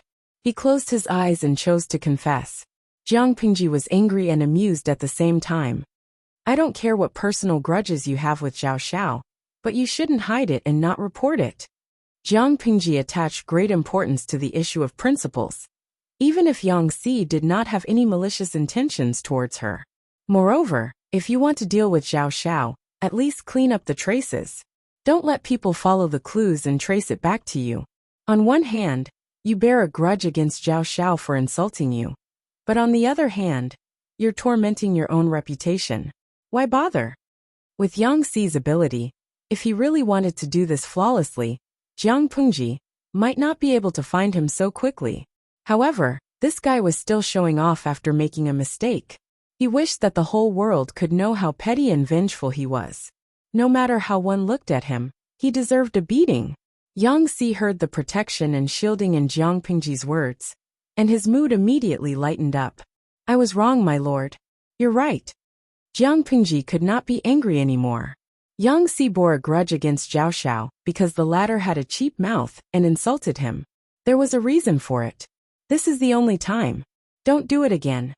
After hearing this, Yang Si secretly heaved a sigh of relief. He had passed this hurdle. Jiang Pingji said, "That Zhao Xiao, pack him up and send him to Yang Tao. If he makes it in time, he'll be able to make it to Yang Jian's Memorial Day." Yang Si replied yes. With this matter recorded by Jiang Pingji, Yang Si became even more unscrupulous. Zhao Xiao had been tormented unbearably for the past few days. He was lucky enough to keep his life, but he had become paranoid and anxious. Yang Si asked the military doctor about Zhao Xiao's current condition. The military doctor had a strange and conflicted expression on her face. The closed door is not stable. His lower body is damp and hot. He has symptoms of anal prolapse. Moreover, the qi in his spleen and kidneys is weak. His ascites has been leaking for a long time. The military doctor was originally a female soldier, serving in the women's battalion. Because of a battle, she became lame. However, she did not want to retire and go home. She simply followed the doctor in the casualty camp and became an apprentice. She was extremely talented in medicine. After a few years, she could be considered to have surpassed her teacher. Zhao Xiao's appearance was too tragic. He was afraid of male contact. In order to facilitate treatment, he could only be taken care of by the female doctor. The military doctor had seen countless injuries, such as missing arms and legs, having their stomachs and chests cut open by swords, and even having hemorrhoids. However, she had never seen a man who had his posterior forcefully pierced through and was badly mutilated. With one look, she could tell that the situation was very intense. "This person won't be around for long. We'll have to clean him up and send him away. It doesn't matter whether we treat him or not," Yang Si said. "Is he awake now?" The female doctor said, "He's already awake, but he's still a little agitated." Yang Si smiled. He wanted Zhao Xiao to be agitated.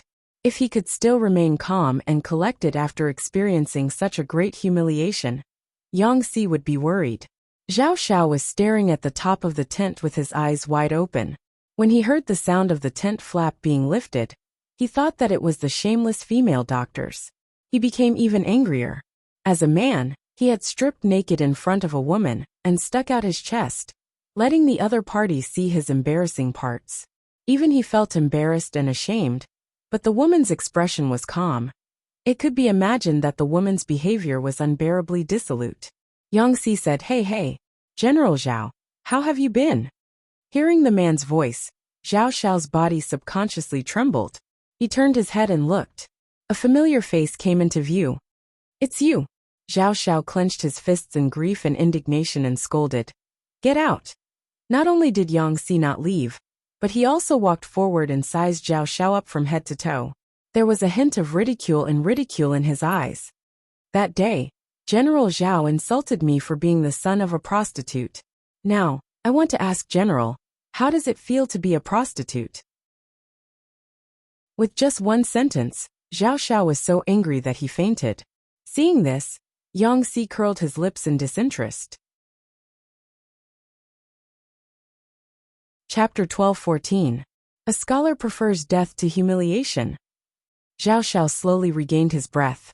In his daze, he saw that Yang Si was still there. Blood rushed to his head, and he almost fainted again. "I didn't want to kill you, nor did I humiliate you."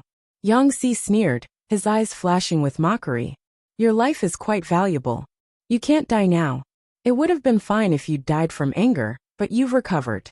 It seems that even the heavens feel that this punishment isn't enough. They want you to continue living and suffer. Reflect on what you've done wrong in the past. Zhao Xiao, this is fate." Zhao Xiao was so angry that his anger surged. Just as he exerted force, he felt a tearing pain from the unspeakable place behind him. He was extremely ashamed and resentful. His enemy was humiliating him in front of him. He was so angry that his entire face turned purple. Seeing this, Yang Si smirked even more. Zhao Xiao wanted to rush over and tear his mouth apart. "Humph. Are you done being naughty?" Yang Si came out feeling refreshed, looking like he was flushed with success. If she didn't know about his feud with Zhao Xiao, Jiang Nongqin would have suspected that he'd done something worse than a beast. Yang Si pretended to be confused and asked with a smile, "Captain Jiang, what's naughty?" Jiang Nongqin laughed. "Naughty?"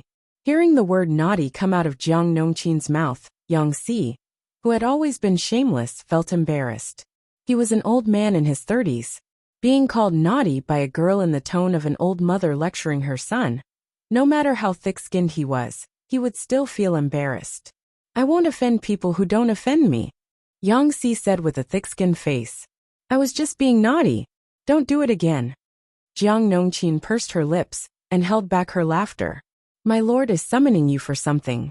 Don't be late." She came over to pass on a message and to keep an eye on Yang Si. If this person was too ruthless and angered Zhao Xiao to death, how would they answer to Yang Tao?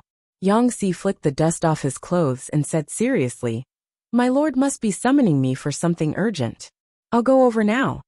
Jiang Pingji didn't have anything to ask Yang Si.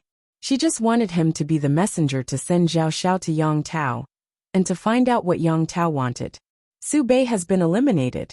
Apart from Haozhou, Chenzhou and Zhangzhou, we have taken over all the other territories in Dongqing. We don't have many choices left.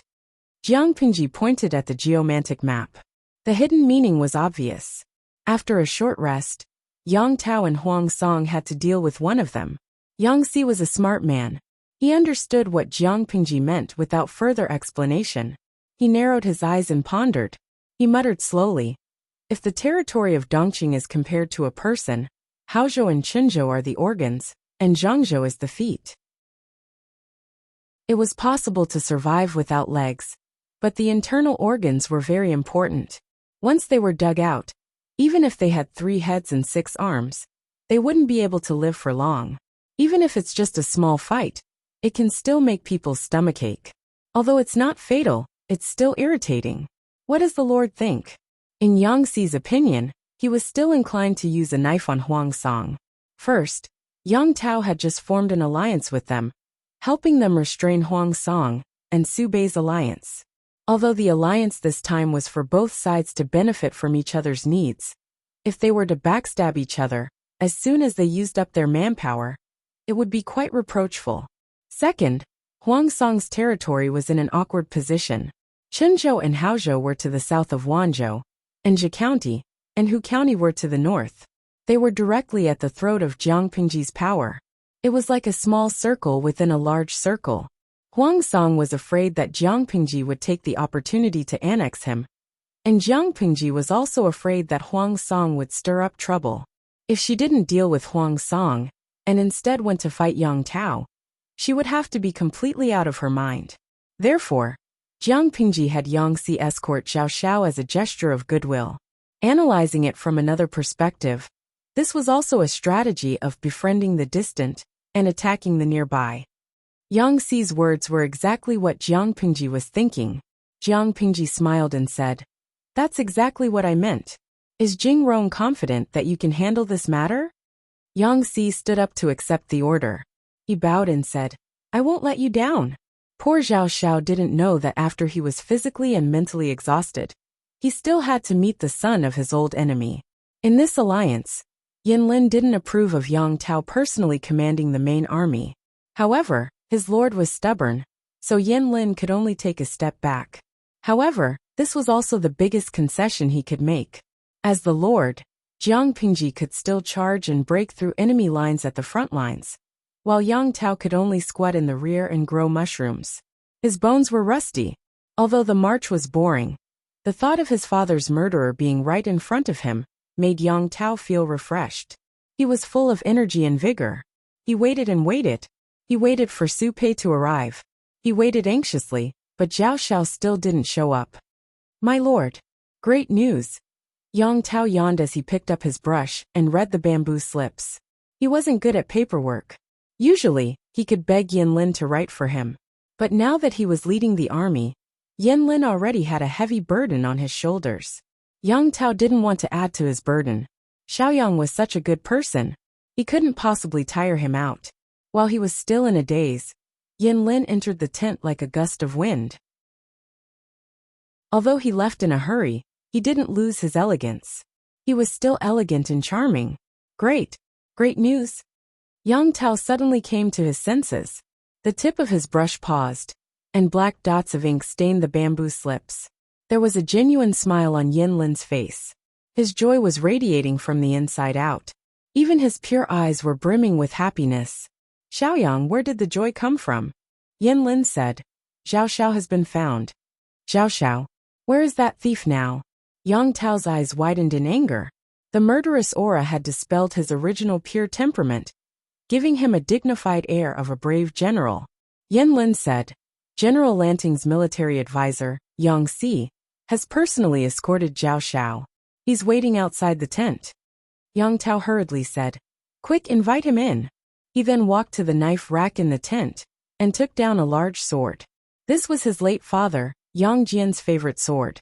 It was also a rare keepsake that reminded Yang Tao of his father. He always carried this sword with him, hoping to use it to cut off Zhao Xiao's head. Years ago, a bowl of poisoned wine caused Yang Jian to bleed from every orifice. His body convulsed for a day and a night before he died in extreme pain. Yang Tao still remembered how hopeless he was that day and night. He watched helplessly as his father died in pain. All these years, he had been imagining how he would avenge his father if Zhao Xiao appeared in front of him. His long-cherished wish was about to come true. Yang Tao felt like he was living in a dream. Yang Tao craned his neck. He didn't expect Yang Xi to be the only one who entered the tent. "Where's Zhao Xiao?" Yang Tao resisted the urge to look around. More importantly, Yin Lin was still watching him. He didn't dare. A faint smile appeared on Yang Xi's face. He said cautiously, "This man doesn't look well. He shouldn't be seen in public. I don't want to dirty Lord Jing's eyes and nose." Yang Tao let out an ah. His rising anger stopped for a moment because of Yang Xi's honorific, and then gradually subsided. It was the first time someone called him that. "What's wrong with Zhao Xiao?" Yin Lin's eyebrows flattened. He sharply noticed that Yang Xi's words about eyes and nose were inappropriate. According to normal language habits, Yang Xi should have said Lord Jing's eyes and nose. The addition of the word nose made Yin Lin overthink. Yang Xi paused and said awkwardly, Zhao Xiao has a chronic problem of rectal prolapse and incontinence. When he found out that he was going to see Lord Jingza, he panicked and... Chapter 12:15. Rectal prolapse and incontinence? Yang Tao was slow to react and imagine the scene. He wrinkled his nose and showed a disgusted expression. Yang Xi didn't seem to notice Yang Tao's reaction. He apologized on behalf of Jiang Pingji for not bringing Zhao Xiao to Yang Tao immediately. Not to mention anything else, the looks of the talents in Jiang Pingji's camp were above average. Even Yang Xi, who was a beast in human form, could pretend to be a gentleman with outstanding manners. It made people unconsciously let down their guard. After all, humans were visual animals. His ally's attitude was so good. He even sent his confidant to personally escort Zhao Xiao. Yang Tao's resentment disappeared without a trace. He waved his hand and said, You can't blame Lanting. Zhao Xiao is extremely cunning. It wasn't easy to capture him alive. If Zhao Xiao hadn't been so good at escaping, Yang Tao wouldn't have been able to avenge his father now. He would have thrown Zhao Xiao into a basin of venomous insects 800 years ago, and let him be devoured and torn apart by millions of poisonous insects. Yang Xi didn't follow the script. Instead, he showed a strange expression. Yang Tao asked in surprise, Is there something wrong? Yang Xi answered with a bitter smile. It's indeed difficult to say. Zhao Xiao is cunning, but he's a fool who thinks he's smart. On the day the Barbican city fell, he stole a lot of money and prepared to disguise himself as a refugee to escape. Unfortunately, his disguise was too fake. A group of refugees with evil intentions mistook him for a single woman. Unfortunately, he was trapped in a wolf's den and lost his chastity in his old age. If not for that, my lord would have found Zhao Xiao earlier and sent him to the Duke of Zhengza, who knew that something unexpected would happen. That's why we were delayed. Yang Xi's implicit use of lost his chastity in his old age was really clever. It fully demonstrated the quality of an experienced driver. Yang Tao was stunned. He didn't understand the meaning immediately. Yin Lin, who was beside him, understood and had a strange expression on his face. Yang Xi said that Zhao Xiao had rectal prolapse and incontinence. Now he said that he was trapped in a wolf's den and lost his chastity in his old age. The benevolent see benevolence, the wise see wisdom. Yang Tao was slow. When he understood the meaning of Yang Xi's words, he almost choked on his own saliva. That Zhao Xiao, did he really encounter such a tragedy? Yang Tao had a horrified look on his face as a trace of disgust and disgust flashed across his eyes. If I remember correctly, Zhao Xiao's age is not much different from my father's by 2 years. At this age he actually, cough cough, this is retribution. Yang Tao really wanted to meet those brave warriors. What kind of eyes did they have? How could a man in his 40s have the heart to do such a thing? It was one thing for him to kiss her. After all, it wasn't a rare thing for men to be attracted to him. But why did he mistake Zhao Xiao for a delicate woman? An old man in his 40s, a beautiful woman? His living environment had limited Yang Tao's imagination. Yang Xi echoed. Yeah, who said it wasn't? His mission this time was to strengthen the friendship of his allies, and at the same time, to test their intentions and let them see their sincerity. Yang Tao hated Zhao Xiao so much. So why didn't Yang Xi follow his wishes and step on Zhao Xiao a few more times? Not only could he vent his anger, but he could also strengthen their friendship, killing 2 birds with 1 stone. The 2 of them chatted happily, unbeknownst to them that Zhao Xiao was so ashamed and resentful that he wanted nothing more than to find a wall and kill himself. The female doctor from before had said that Zhao Xiao's illness was that the door couldn't close properly, and it couldn't keep the dirty stuff in his intestines. In other words, his anus was so loose that it didn't have any elasticity. If he exerted just a little more strength, he might incontinence, and the dirty stuff that had gathered in his intestines would be excreted uncontrollably. He knew about his illness and had been careful not to make any big movements, trying his best to maintain his final demeanor. Who knew that Yang Si was so despicable that he revealed his true intentions when Zhao Xiao's nerves were tense. This scared Zhao Xiao so much that he loosened his grip on his lower abdomen, and the soft, smelly stuff flowed down his anus and stained his clothes. Zhao Xiao couldn't forget the smile and mockery in Yang Si's eyes before he left.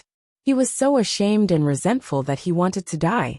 However, Zhao Xiao soon had no time to resent Yang Si, because he was about to face a life-and-death crisis.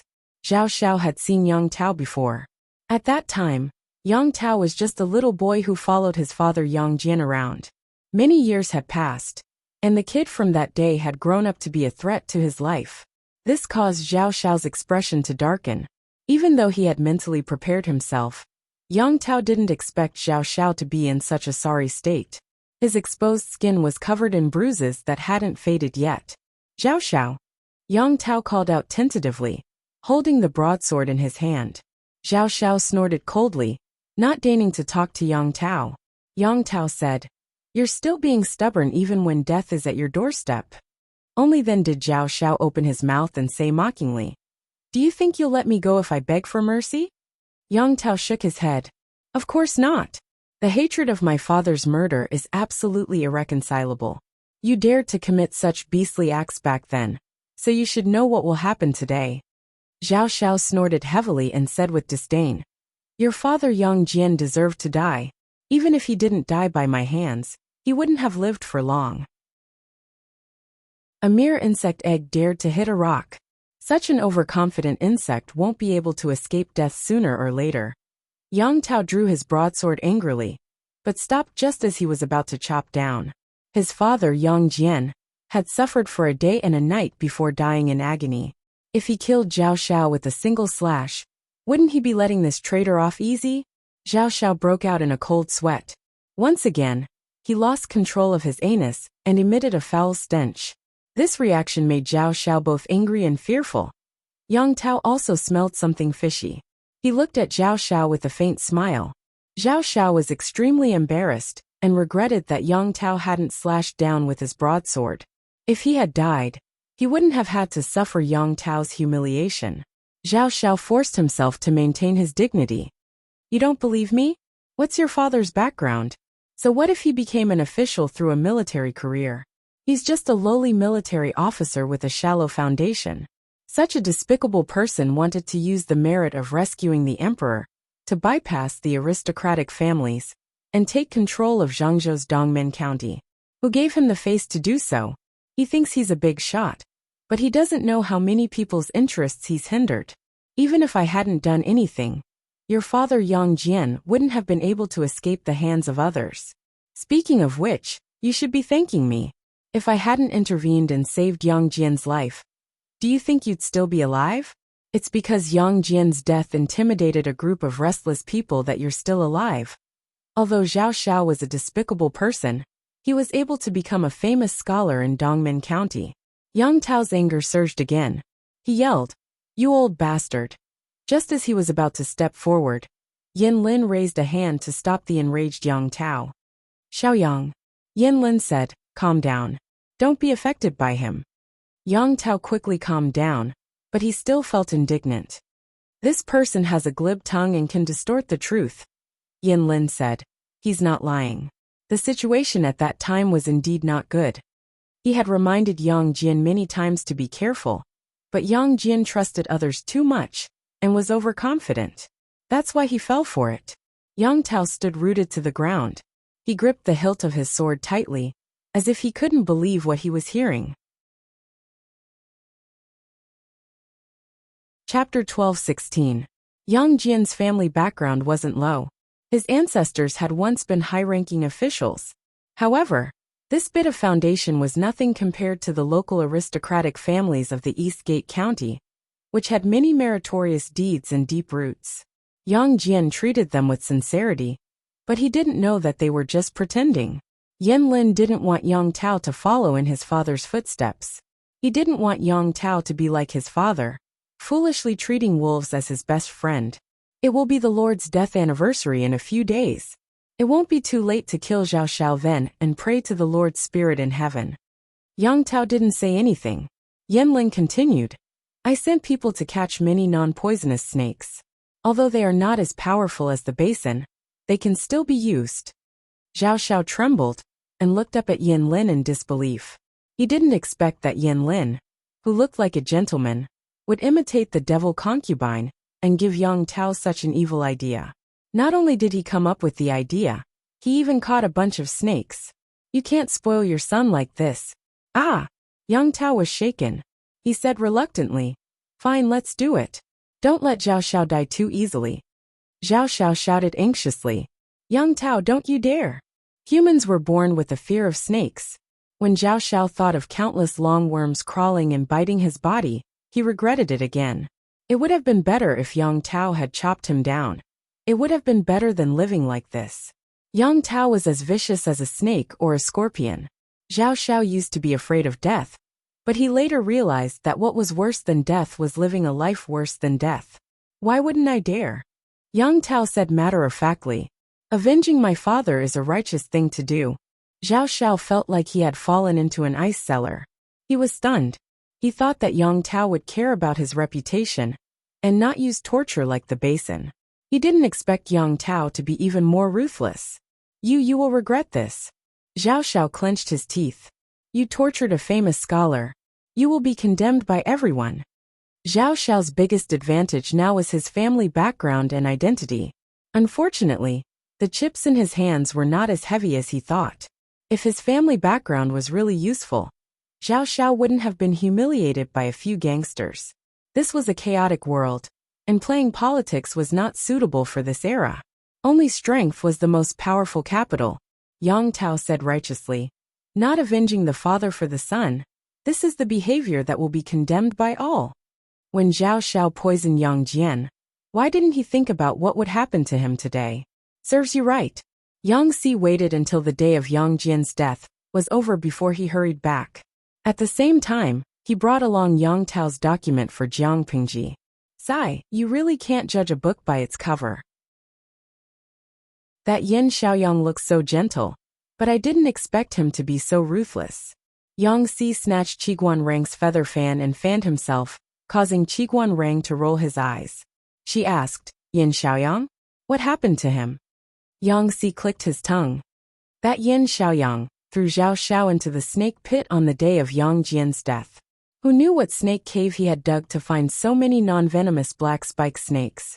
Every snake had their teeth pulled out, and they had to starve for a few days. TSK, Zhao Xiao was stripped naked and shivered in the snake pit for a whole day. In the end, he was so exhausted that he was scared to death. His death was much worse than Yang Jian's. There were many details that Yang Si hadn't mentioned yet. After Zhao Xiao was stripped naked, his condition of anal prolapse worsened. The black spike snakes were starving. They had the heart to eat humans, but they didn't have the teeth to eat humans. In the end, they surrounded Zhao Xiao and burrowed into any hole they could find. You can figure out the deeper content on your own. If a life for a life was a business deal, Zhao Xiao's deal was too much of a loss. His death was 100 times more tragic than Yang Jian's. Because Zhao Xiao's death was too tragic, Yang Si was too embarrassed to continue defaming him. After Jiang Pingji heard this, she said confidently, I'm afraid it was to make an example out of him. Yang Tao's personality wasn't gentle, but he wasn't dignified either. As a lord, he was still lacking. From Jiang Pingji's understanding of the past few days, Yang Tao's forces weren't united. The original Dongqing and Nanqing's forces had formed two different groups. The power struggle between the various parties was intense. Yanlin didn't hesitate to gamble his name and use such cruel methods. It wasn't just to avenge Yang Jian. It was also to intimidate those who were ready to make trouble. It was simple and brutal, but very effective. With Su Bei's death, Huang Song withdrew his troops, and Yang Tao prepared to lead his troops back to Zhangzhou. Jiang Pingji's side also started to get busy. Zhe County was the Su family's base camp. Su Bei was dead, but the other members of the Su family were still there. If Jiang Pingji wanted to completely control Zhe County, she couldn't bypass them. In comparison, Hu County was much simpler. In the past few years, Hu County had experienced three masters, Wu Ma Shang, Su Fei, and Su Pei. Its vitality had been greatly damaged. The aristocratic families and squires didn't have the ability to cause trouble. They could only let Jiang Pingji do whatever she wanted. Jiang Pingji didn't have much else, but she had many troops, horses and machetes. Of course, the local forces in Jia County couldn't cause trouble even if they wanted to. Why? Remember when Cheng Yuan and Qin Gong conquered Jia County and secretly pretended to be bandits to plunder and loot everywhere? That torment greatly damaged the strength of each family. Jiang Pingji was too domineering, so they could only temporarily submit to her and plan for the future. Jia County was their home ground. How could they let a strong foreign dragon occupy it? Jiang Pingji really overpowered the local tyrant and placed her own people in the most important positions in Jia County. She had Han Yu in the civil and Qin Gong in the military. Both of them were flattered. They thought that based on their situation, they would at least need to be observed for a while before they could really be put in important positions. Han Yu had a strong foundation in Jia County, and Qin Gong was also a local of Jia County. If they wanted to cause trouble, it would be too easy. Jiang Pingji wasn't worried. It was impossible for the aristocrats of Jia County to instigate them to defect. War is fun for a while, but the aftermath is a crematorium. This was what Jiang Pingji had been thinking for the past few days. If she didn't have more and more people working for her, such heavy labor could really crush people to death. As the Lord, Jiang Pingji took a break from her busy schedule. She didn't even have time to take a nap before Wei Xiai caught her. Zixiao, Wei Xiai said, a letter from Wanzhou. Letter? Jiang Pingji took it, opened the seal, and took out the letter inside. She read 10 lines at a glance. Master Wenfu is sick. After Cheng Sun's death, there was only the end of the war. Cheng Yuan begged to carry his spirit to the north. Wei Xiai sighed. He lost his son when he was middle-aged, and the old sent off the young. Master is also old, and he can't stand the stimulation. Cheng Cheng's previous life was much more miserable than this one. Not only did he lose his eldest son, but he also lost his second son, Cheng Yuan. His 3 daughters died in the prime of their lives. Madame Cheng, who had been in love with him all her life, couldn't stand the continuous blows and died of illness. On the way to the south, only Cheng Cheng was left. When the Jiang dynasty was established, Cheng Cheng, as the first historian, went against the heavens and the earth. Later, he helped the emperor establish a relatively perfect examination system to select people. He unknowingly offended many influential families.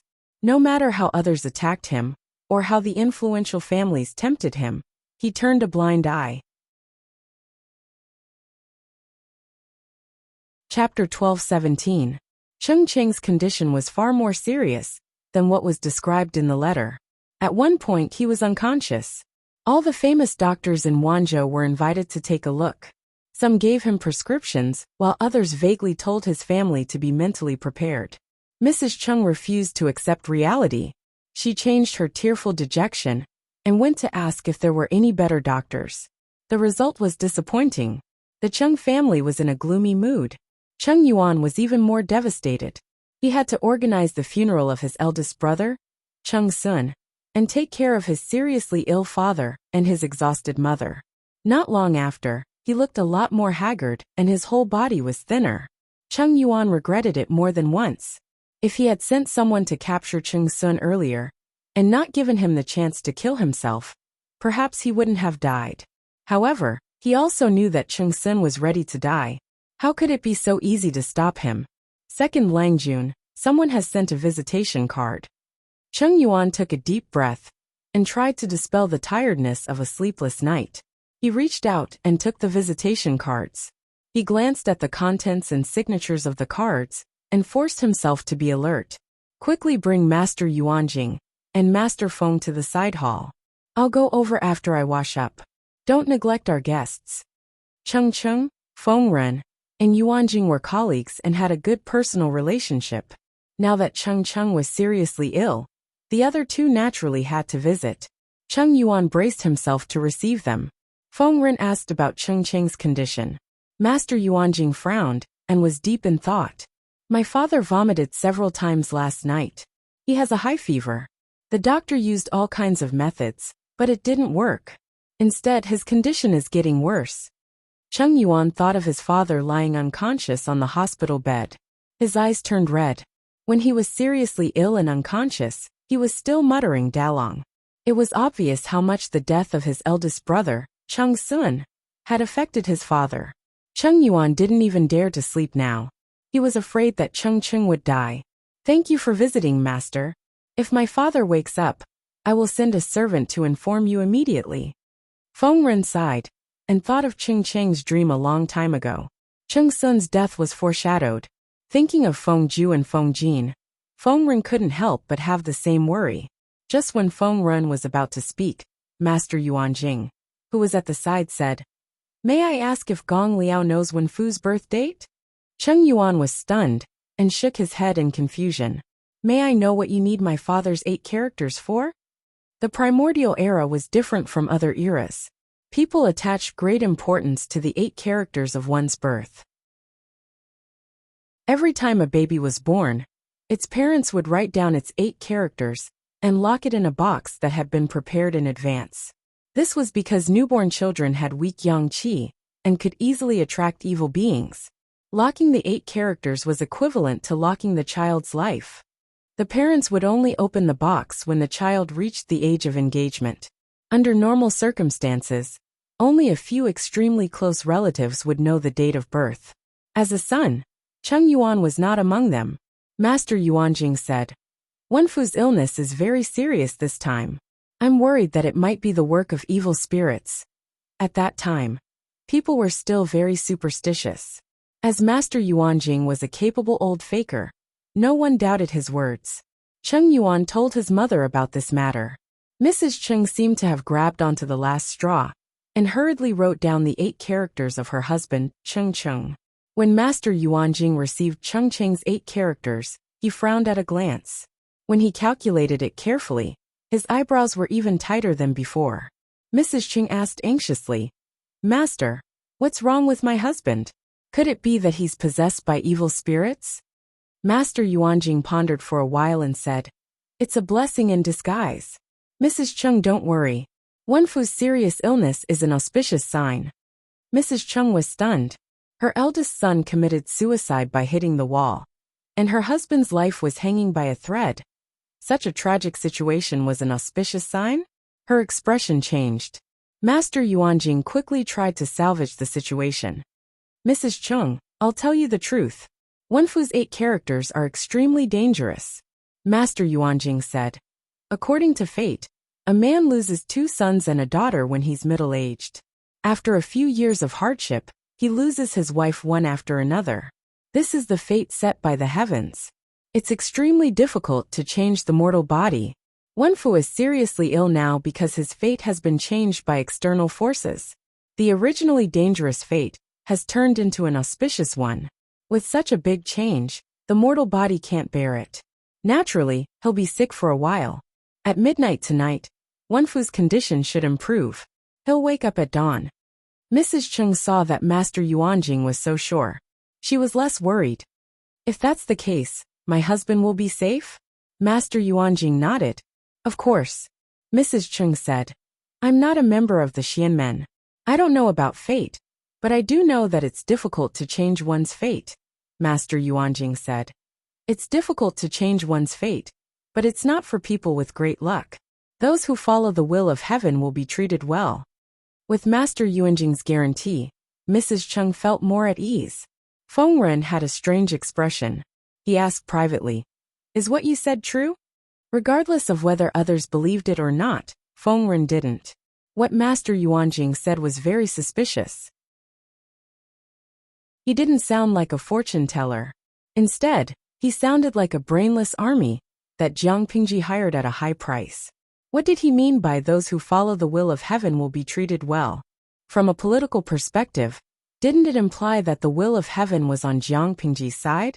Was going against her the same as going against the will of heaven? The emperors in history had the same temperament. They liked to cheat the gods. There would always be anomalies before and after they were born. It was as if they weren't destined to be the son of heaven if they didn't have anomalies.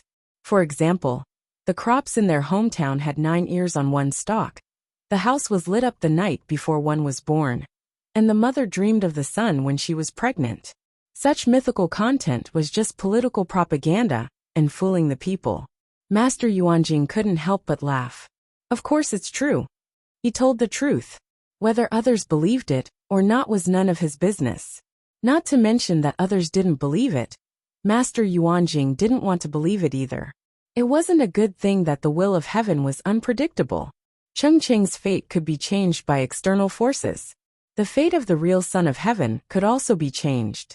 Fengren frowned. The balance in his heart gradually tilted. I'll send you 2 sets of the 8 characters tomorrow. Can you read them? There's no need to be too detailed. Seeing the end of Cheng Sun and Cheng Yuan, Fengren was also worried about his 2 sons. Master Yuanjing said, "There's no need to send me off." Fengren blurted out, "Why?" Master Yuanjing said in a narrating tone, "Xianda wants to read the fortunes of 2nd Langjun and 3rd Langjun, right?"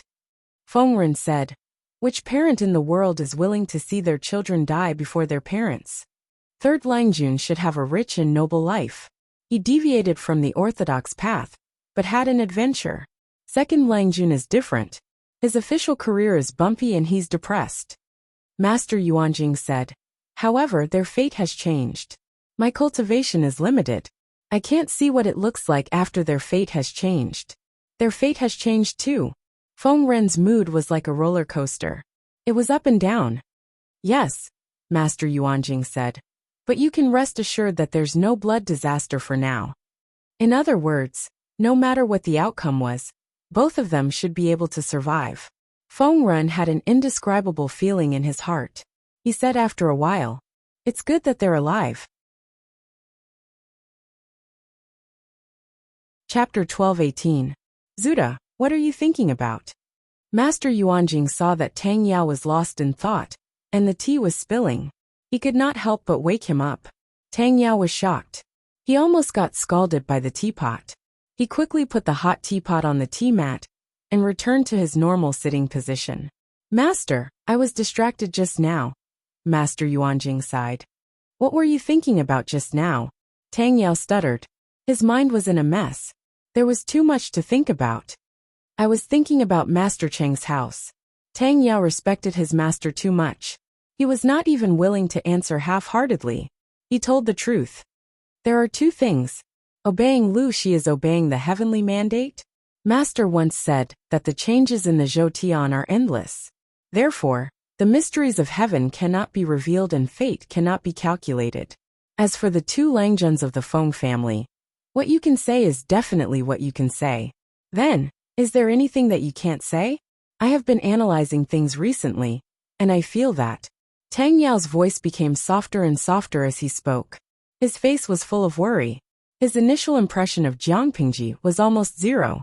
However, with the things that happened and the changes in the past few years, he slowly changed his opinion. Even though there was some improvement, it was hard for Tang Yao to accept that Lu Shi was the real emperor. However, his master admired her so much. Tang Yao could only hold it in no matter how uncomfortable he felt. Master Yuanjing smiled. "If the world is unified, which feudal lord do you want it to be?" Tang Yao was stunned by the question. He almost bit his tongue. This. I have never seen this situation under the rule of other feudal lords. I don't know how the people's livelihood is. I can't compare, so I dare not say anything." Even though he was born in an aristocratic family, Tang Yao also wanted the people to live a better life, and the world to be peaceful. He insisted on the idea of aristocratic families being the orthodoxy. He felt that this idea could help maintain peace and protect the interests of the aristocratic families at the same time. From this perspective, Tang Yao's ambition was the same as many scholars. They were different routes to the same destination. "You're right. Staying in one place is like looking at the sky from the bottom of a well. You can't see more. Only when you travel thousands of miles, see mountains and seas, and experience the prosperity of the world, can you compare the advantages and disadvantages of different places." Master Yuanjing smiled. He could tell that Tang Yao was avoiding the question, but he did not ask further. "Besides, I never said that obeying Lu Shi is obeying the mandate of heaven. To be precise, It should be Lu Shi obeying the mandate of heaven. Tang Yao shuddered. It was the first time he heard such a firm judgment from Master Yuanjing.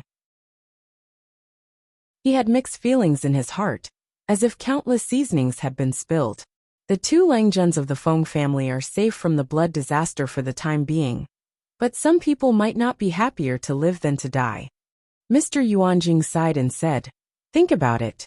It might not be a good thing for a person with ambition to be trapped in a small place in the wilderness." Tang Yao blinked and asked hesitantly, "Are you referring to Feng Erlang or Feng Sanlang?" Combined with Master Yuanjing's previous words, Jiang Pingji followed the will of the heavens. Her future was limitless. Feng Jin, who had followed her for many years, would not end up in such a situation. If it was not Feng Jin, then it would be Feng Ju. If it was Feng Ju, Tang Yao shook his head and said, "Seeking benevolence and obtaining benevolence. Ruofeng Sanlang ending up like this is probably what he wanted." It was Master Yuanjing's turn to be surprised. "Zuda knows Feng Sanlang?" "Not really, but I know him a little." Feng Sanlang was initiated in the Feng family school. Then he studied in Shangjing government school for a few years. His classmates and friends are my friends. According to my friends, Feng Sanlang is not someone who is obsessed with power. He doesn't seem to have any ambition to rule the world. When he was young, he was a little rebellious. Outsiders have different opinions about him. Tang Yao shook his head with a regretful expression. Master Yuanjing was interested. He listened to his student talk about Feng Ju's past. As a millennium-old family, the Feng family indeed had its uniqueness. Apart from the family's upright conduct, excellent knowledge and self-restraint, they also had impressive fertility and education skills. It was as if all the talented people were reincarnated into the Feng family. She gave birth to children well, and taught them well as well. The Golden Scale Academy also borrowed the Feng family's education methods. Feng Ren even wanted to bring out the Feng family's rules. There were a few thick scrolls with thousands of family rules. Master Yuanjing's heart trembled when he read them. Rebellious? Feng Sanlang? Master Yuanjing was surprised. He looked at Feng Ren, Feng Jin, and then at Feng Gui and his two sons who came from their family to visit their old father for the new year. It was not an exaggeration to say that they were a family of gentlemen. How could such a rebellious son appear in such a family? Tang Yao nodded his head heavily. He wore an expression of jealousy, but it was not exactly jealousy. I heard that Feng Sanlang is extremely talented and learns at lightning speed. I don't see him studying hard usually, but his results are always hard to catch up to. Feng Ju was probably the kind of scholar who ate, drank, and played all day and still managed to get first place and sit firmly in the top 3. It would be fine if he was a good student, but he was a scum in the eyes of many teachers. This made people very uncomfortable. By right, the children of the Feng family were mostly gentle gentlemen. However, Feng Ju was different. He was rebellious and despised etiquette in the family. Dongqing was particular about filial piety. There was once an official teacher who asked his students to write essays to praise his parents. Feng Ju, who was only 12 years old, wrote an essay about how his parents were unkind. The content was based on the words of a great scholar from the previous dynasty. What is the relationship between a father and a son? The original intention was to express one's lust and desire. What is the relationship between a son and a mother? For example, in the storage bottle, there was a discussion centered on leave, and it became famous. Of course, it also slapped others in the face. At that time, Feng Ren was still the head of the secretariat. It was definitely true love that he did not beat Feng Ju to death. He was like this to his parents and even more indifferent to the family. Everything he did was out of his heart. In layman's terms, I can do whatever I want, and no one can control me. To reiterate, it was true love that Feng Ren did not beat Feng Ju to death. Perhaps that's the case. Feng Sanlang's personality is a little eccentric. Otherwise, he wouldn't have done something like helping Huang Song. Tang Yao frowned. It was still a pain in the ass to talk about this. Feng Ju was from a noble family, but he actually turned to Huang Song, the grandson of a eunuch, when the world was in chaos. Tang Yao really wanted to use a hammer to crack open his head, to see if it was filled with paste and seawater. Although Tang Yao in his previous life turned to Huang Song in the end, Huang Song's power was vaguely similar to that of the leader of the feudal vassals. Chapter 12:19. Huang Song's family background was a shortcoming that could not be ignored. Ordinary aristocratic families looked down on him. It was the right time to become an official. Not only would he not lower himself, but he could also help Huang Song and increase his bargaining chips. If they waited for Huang Song to conquer the world before relying on him, it would just be the icing on the cake, and Huang Song wouldn't even care. Who would have thought that Jiang Pengji the bandit would emerge as a new force? She single-handedly muddled the situation, and in the end, she made a beautiful comeback. Are you stupid? He was indeed a fool. Where was Feng Ju? Why would Huang Song, who was poor and had no foundation, need Feng Ju's help?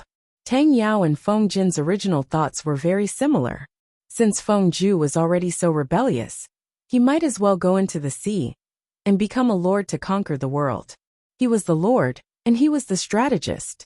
If Feng Ju's business improved, the Feng Group would still be his most solid trump card. Wasn't this better than relying on Huang Song?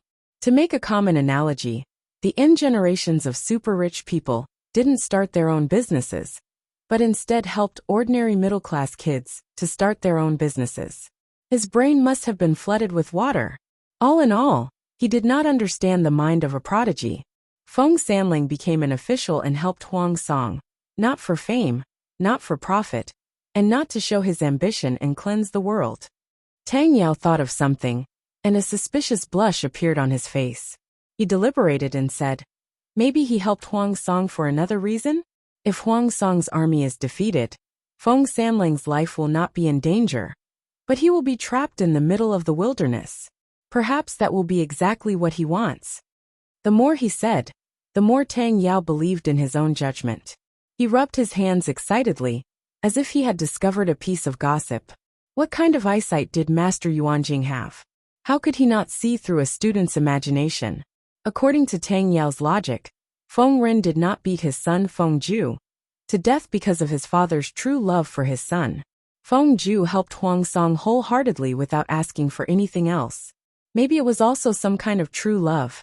Haha, this kind of flawless logic is great. Master Yuanjing felt exhausted. He vaguely understood the real reason why Feng Ju helped Huang Song. Speaking of which, Feng Sanling is quite similar to me when I was young. Tang Yao exclaimed and looked up at Yuanjing. Similar? Very similar. Master Yuanjing could not help but laugh. High talent, arrogant and self-centered. It was precisely because there was no difficulty in learning anything that he came up with the idea that everyone else is stupid, but I'm the only smart one. On one hand, he felt that nothing in the world could be too difficult for him.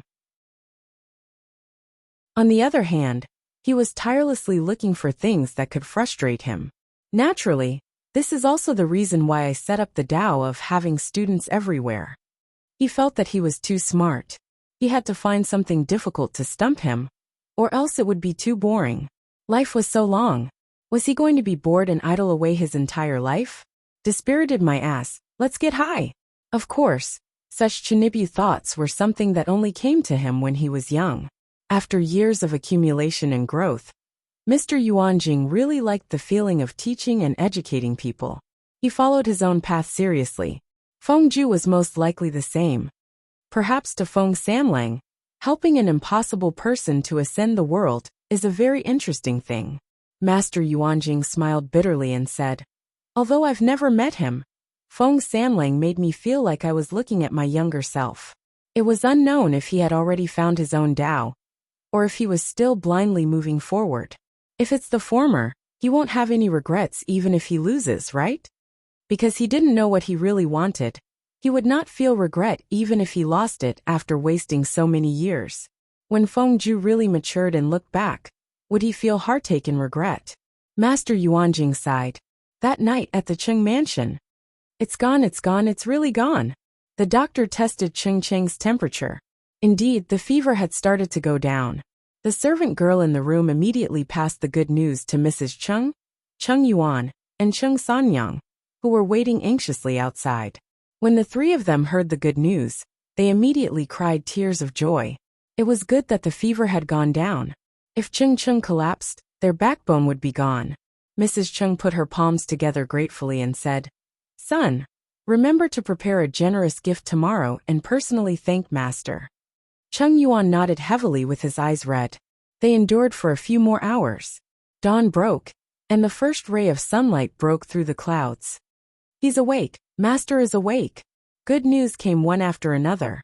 Mrs. Chung walked excitedly to Chung Cheng's bed with the help of her children. Wen Fu.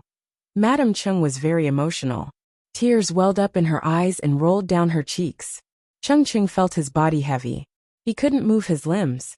His eyelids were so heavy, as if they were filled with lead water. He couldn't open his eyes no matter how hard he tried. When he was seriously ill, he still had some consciousness, and could hear the sounds of the outside world. Hearing that his relatives were so worried about him, Chung Cheng's sorrow for losing his eldest son lessened a little. He opened his eyes with difficulty, and flicked his fingers a few times. His blurry vision gradually became clear. He felt that he had been lying there for a long time. His body and bones were so numb that they didn't feel like his own. It took him a while to recover. "Madam!" Chung Cheng's eyes turned and fell on his second son and daughter, who were kneeling at the side. His heart warmed. He was about to raise his hand, but before he could raise it too high, his wife held it tightly. Chung Cheng forced a weak smile. "Your husband has woken up. This is a happy occasion. Don't cry. You guys should also persuade her. Crying too much will hurt her eyes." Chung Yuan and his sister went up to persuade Mrs. Chung. The family of four was surrounded by a warm atmosphere. There was a saying in the world that illness came like a landslide and went away like spinning silk. This saying was not suitable for Chung Chung. The doctor felt his pulse and was surprised to find that Chung Cheng's body seemed to have no hidden dangers other than being a little weak. On the contrary, because of this serious illness, the stagnant qi of illness had been released from his body. He would recover after resting for a while. "This is really strange. I've never heard of this before." The doctor sighed. Mrs. Cheng's heart skipped a beat. She told Chung Chung about Yuan Jing's words. "Sir is really straightforward."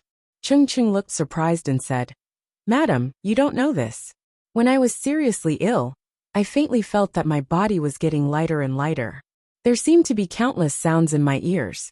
Not long after, I had a mysterious dream.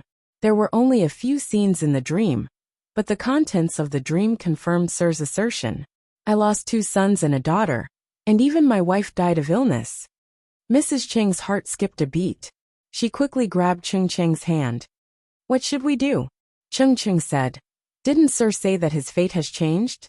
Great misfortune has turned into great fortune. This is already a blessing from God." The death of his eldest son could not be saved, but Chung Cheng really did not want to lose his other 2 children. Mrs. Chung said, "In the future, I will do more good deeds.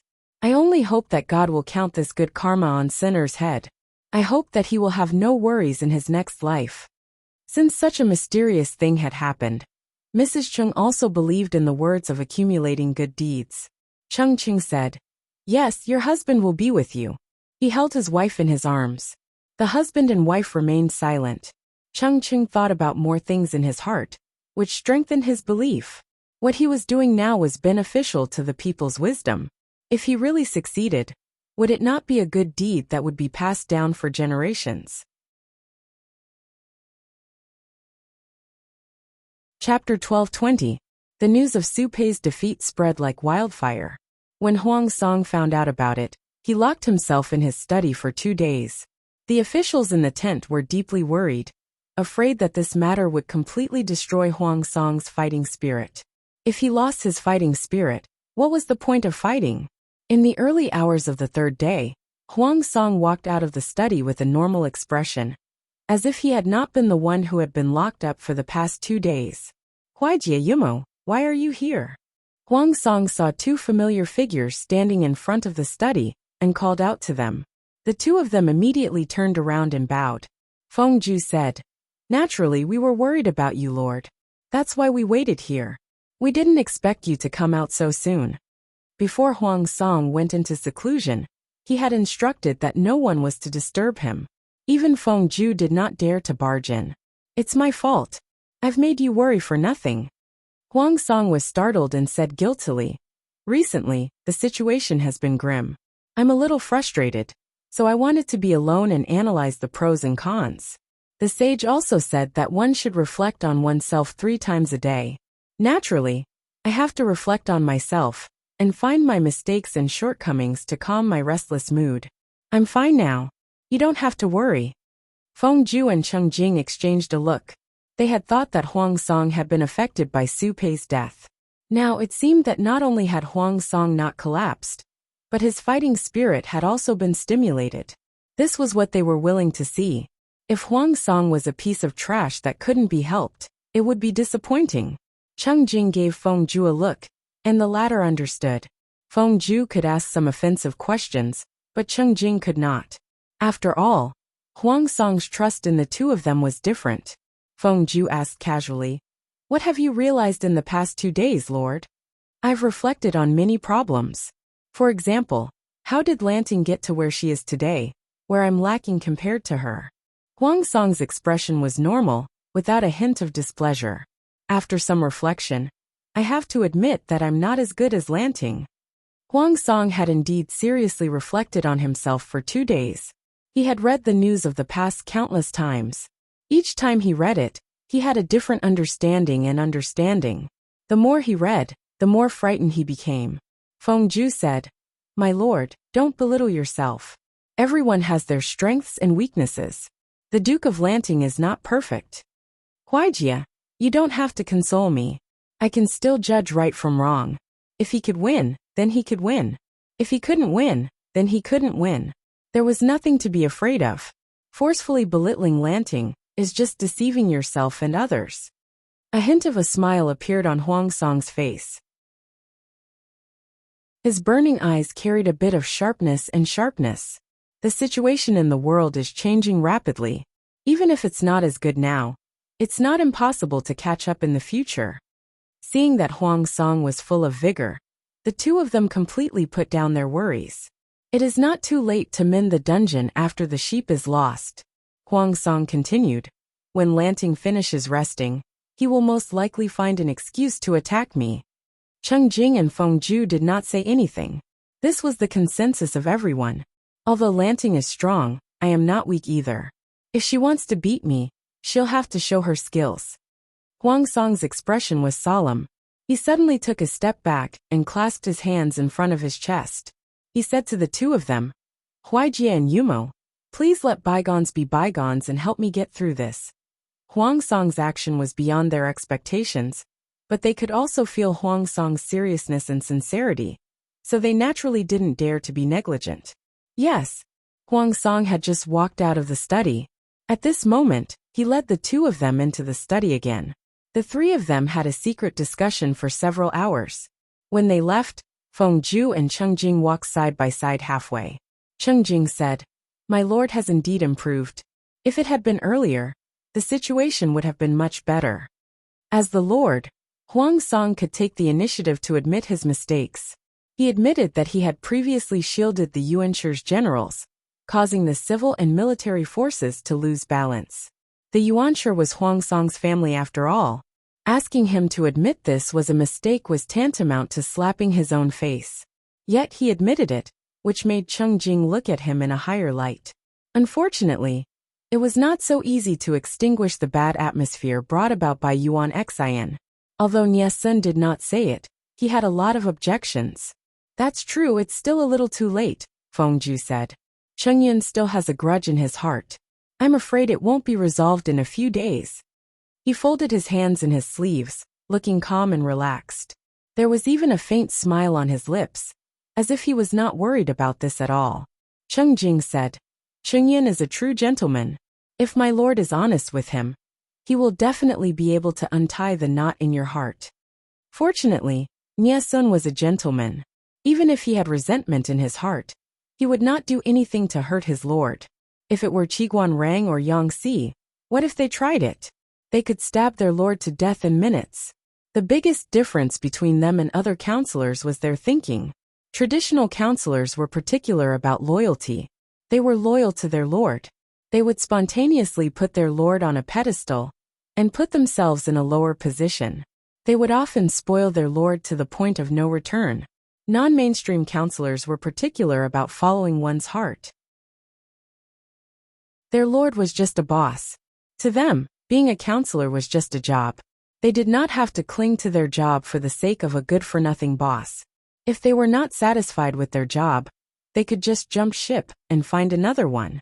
If their lord was not satisfied, they could just stab another one to death. It was such a simple matter. There was no need to seek death. Therefore, in the previous life, Qiguan Rang killed his old lord, Prince Changsho. In this life, Yangxi jumped ship from Prince Changsho's side, and even schemed against him. Huang Song was lucky enough to meet Nie Sun, so he was still safe for now. If the public relations following the crisis were done well, the ruler and his official would be able to return to normal. The two of them walked side by side for a while until Huang Song's residence was far behind them. There was no one around. Cheng Jing asked, "Lu Shi is coming in full force. I'm afraid he won't be easy to deal with." Feng Ju tilted his head and smiled faintly, but his eyes were cold. If Lu Shi is easy to deal with, the Tsingyi army, the Red Lotus group, the northern borderline, the Meng family of Zhangzhou, and Su Bei from Zhe County, they lost too unjustly. This person could successively defeat his enemies and achieve victory. He rose to power by stepping on the corpses of thousands of enemies. How could he be easy to deal with? What made Feng Ju even more frustrated was another matter. He had not heard any news of the Feng family's official counselors taking sides. The Feng family's disciples stayed in Shangyang County peacefully. What did this mean?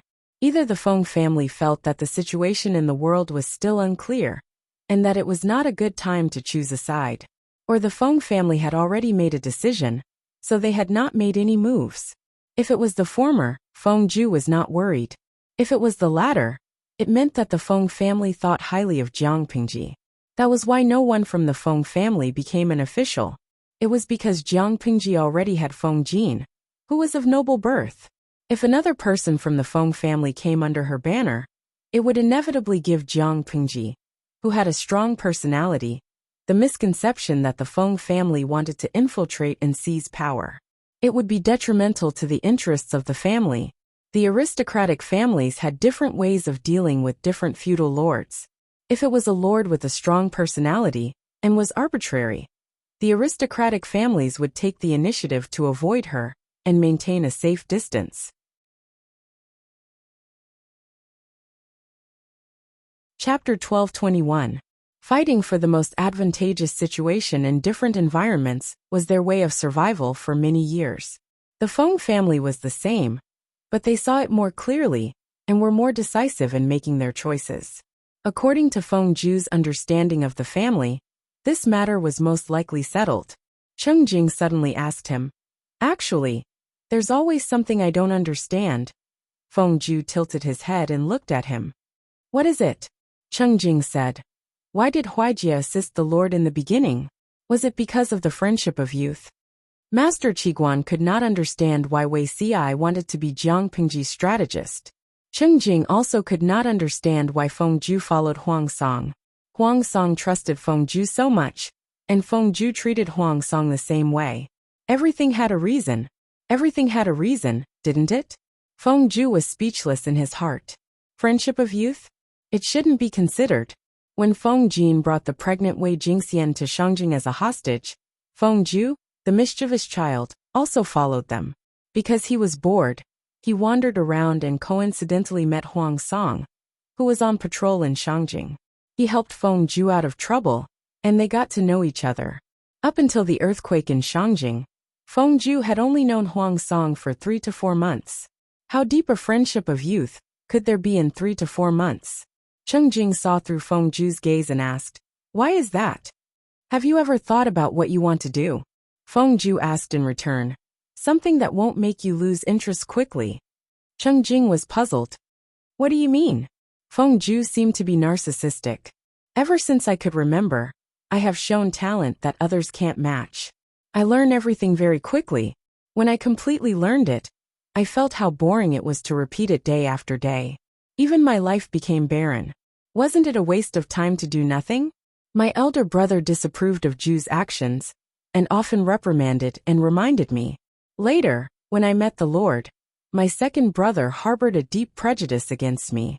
The earthquake in Dongqing, and the country was not about to collapse.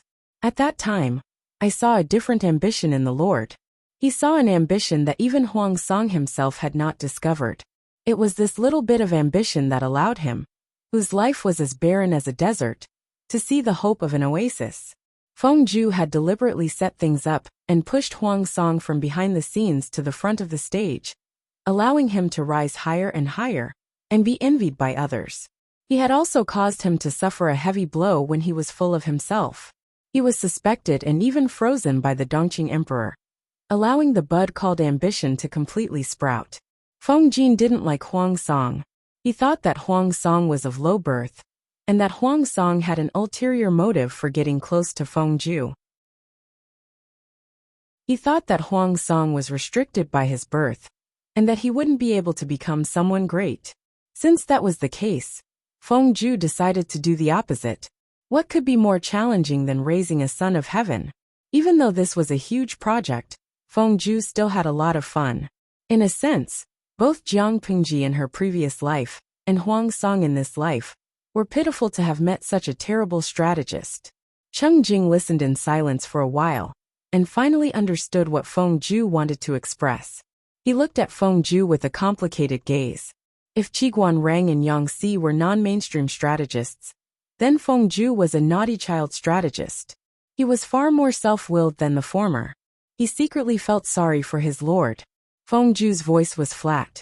Assisting the Lord is what I want to do. I won't lose interest in it soon.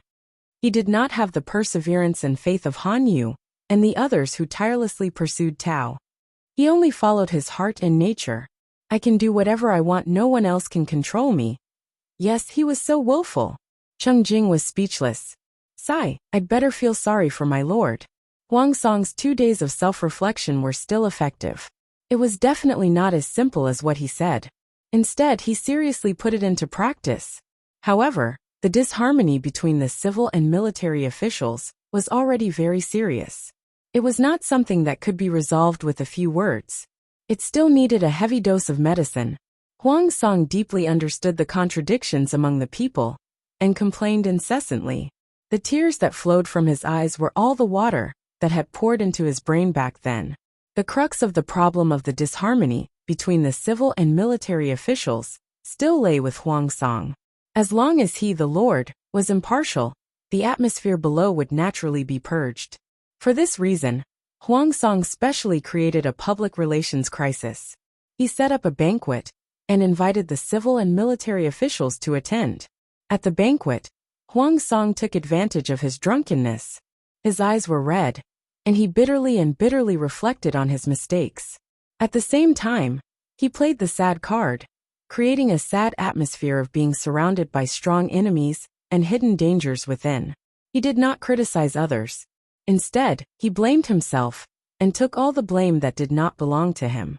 Everyone in the tent blushed when they heard this, and began to reflect on themselves. Huang Song was also an award-winning actor. He sang, recited, acted, and performed a set of punches. The effect was better than expected. After that, he repeatedly beat them, and the atmosphere was refreshed. There was not much time left for Huang Song. Jiang Pingji would recuperate for a few more months at most. The earliest would be next spring, and the latest would be next autumn's harvest. Huang Song was like a student who had wasted a winter and summer vacation. He only worked hard overnight to finish his homework when school was about to start. Even if he finished his homework on time, his learning efficiency was not as good as that of a well-behaved student with a solid foundation. As the most powerful vassal in Dongqing, Jiang Pingji's every move would inevitably attract the attention of her neighbors. Needless to say, Huang Song was now hiding in his own territory and quietly growing stronger, waiting for a good opportunity. Another neighbor, separated by Zhangjiang Pass, was also secretly observing her. On one hand, she eliminated the hidden dangers within, and on the other hand, she paid attention to the enemy's movements. Cough, cough, cough. If there's any news in the future, continue to pass it to me. After Nieliang finished speaking, Wei Dan brought up the medicine that was just the right temperature. He stared at Nieliang and drank it all. Wei Dan said, "Okay." Nieliang drank the bitter medicine and coughed for a while. It took him a while to recover.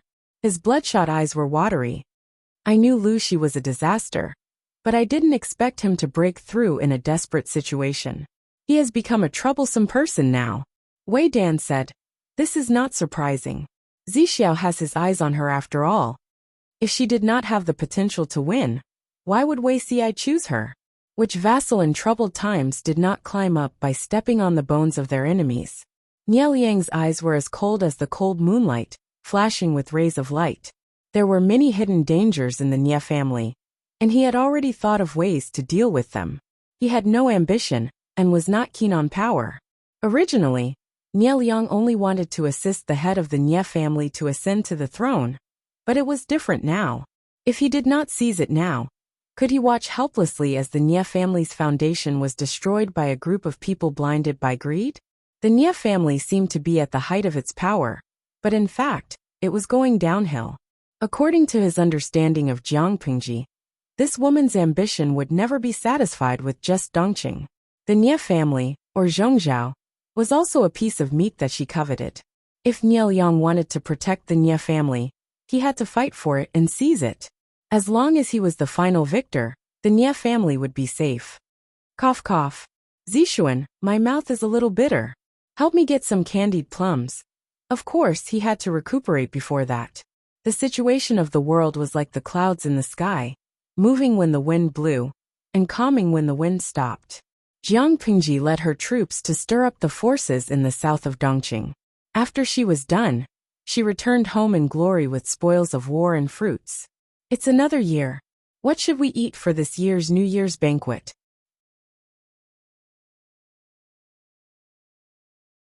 Chapter 12:22. Xieze sighed and said, "The people here are so enthusiastic." Countless people lined the road to welcome them.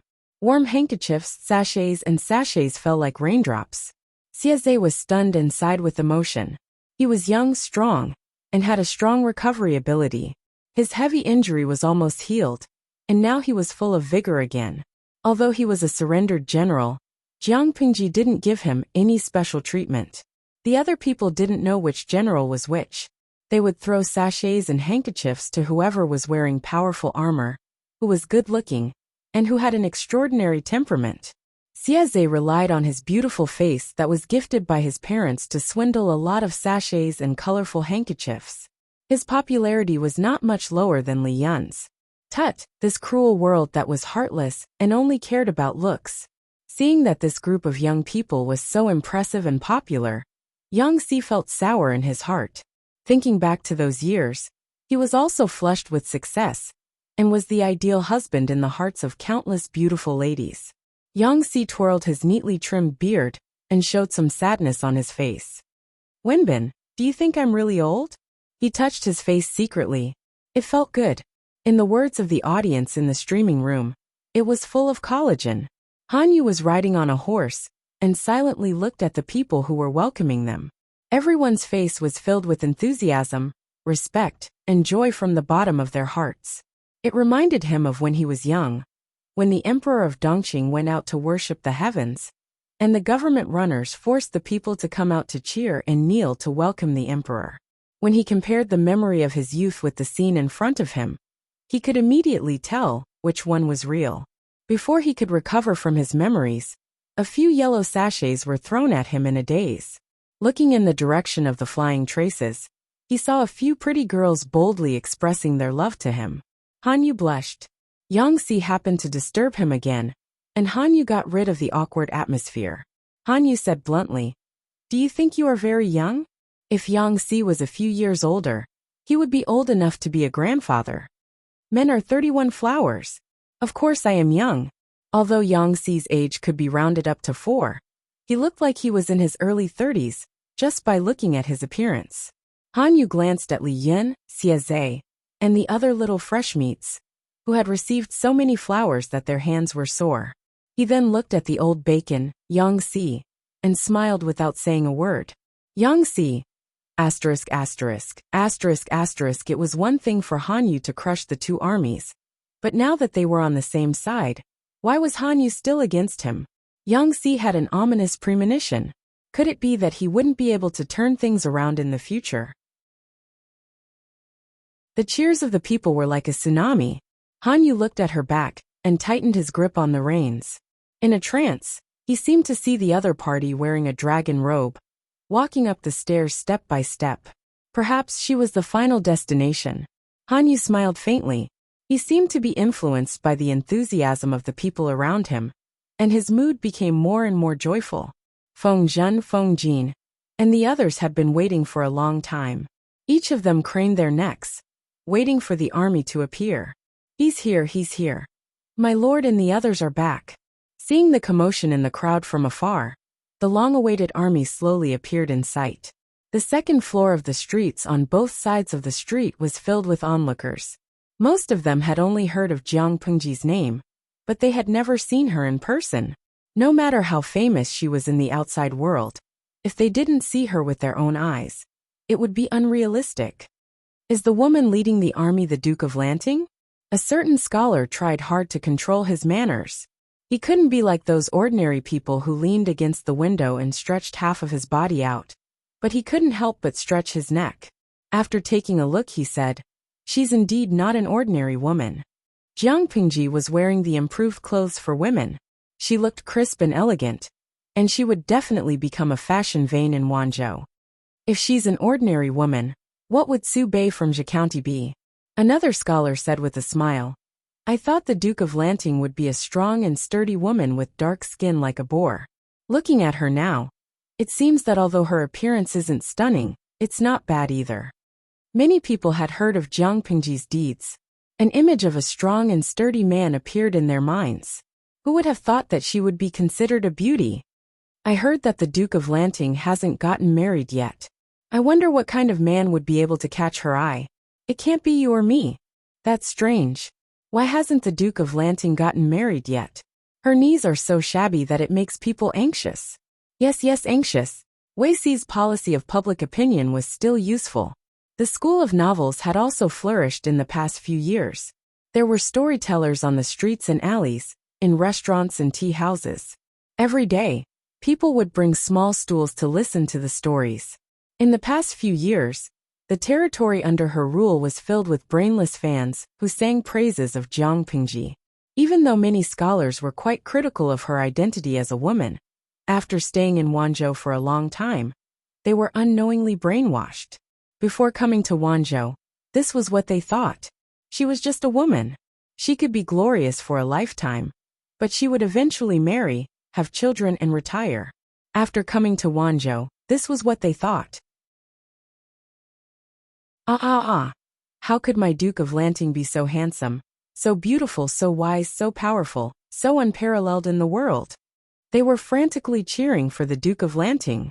A new scholar who had just arrived opened his mouth. Maybe she has some unspeakable illness. Besides, which man would want such a rebellious woman? As soon as he finished speaking, he attracted a dozen unfriendly gazes from the tea house. Someone retorted and mocked.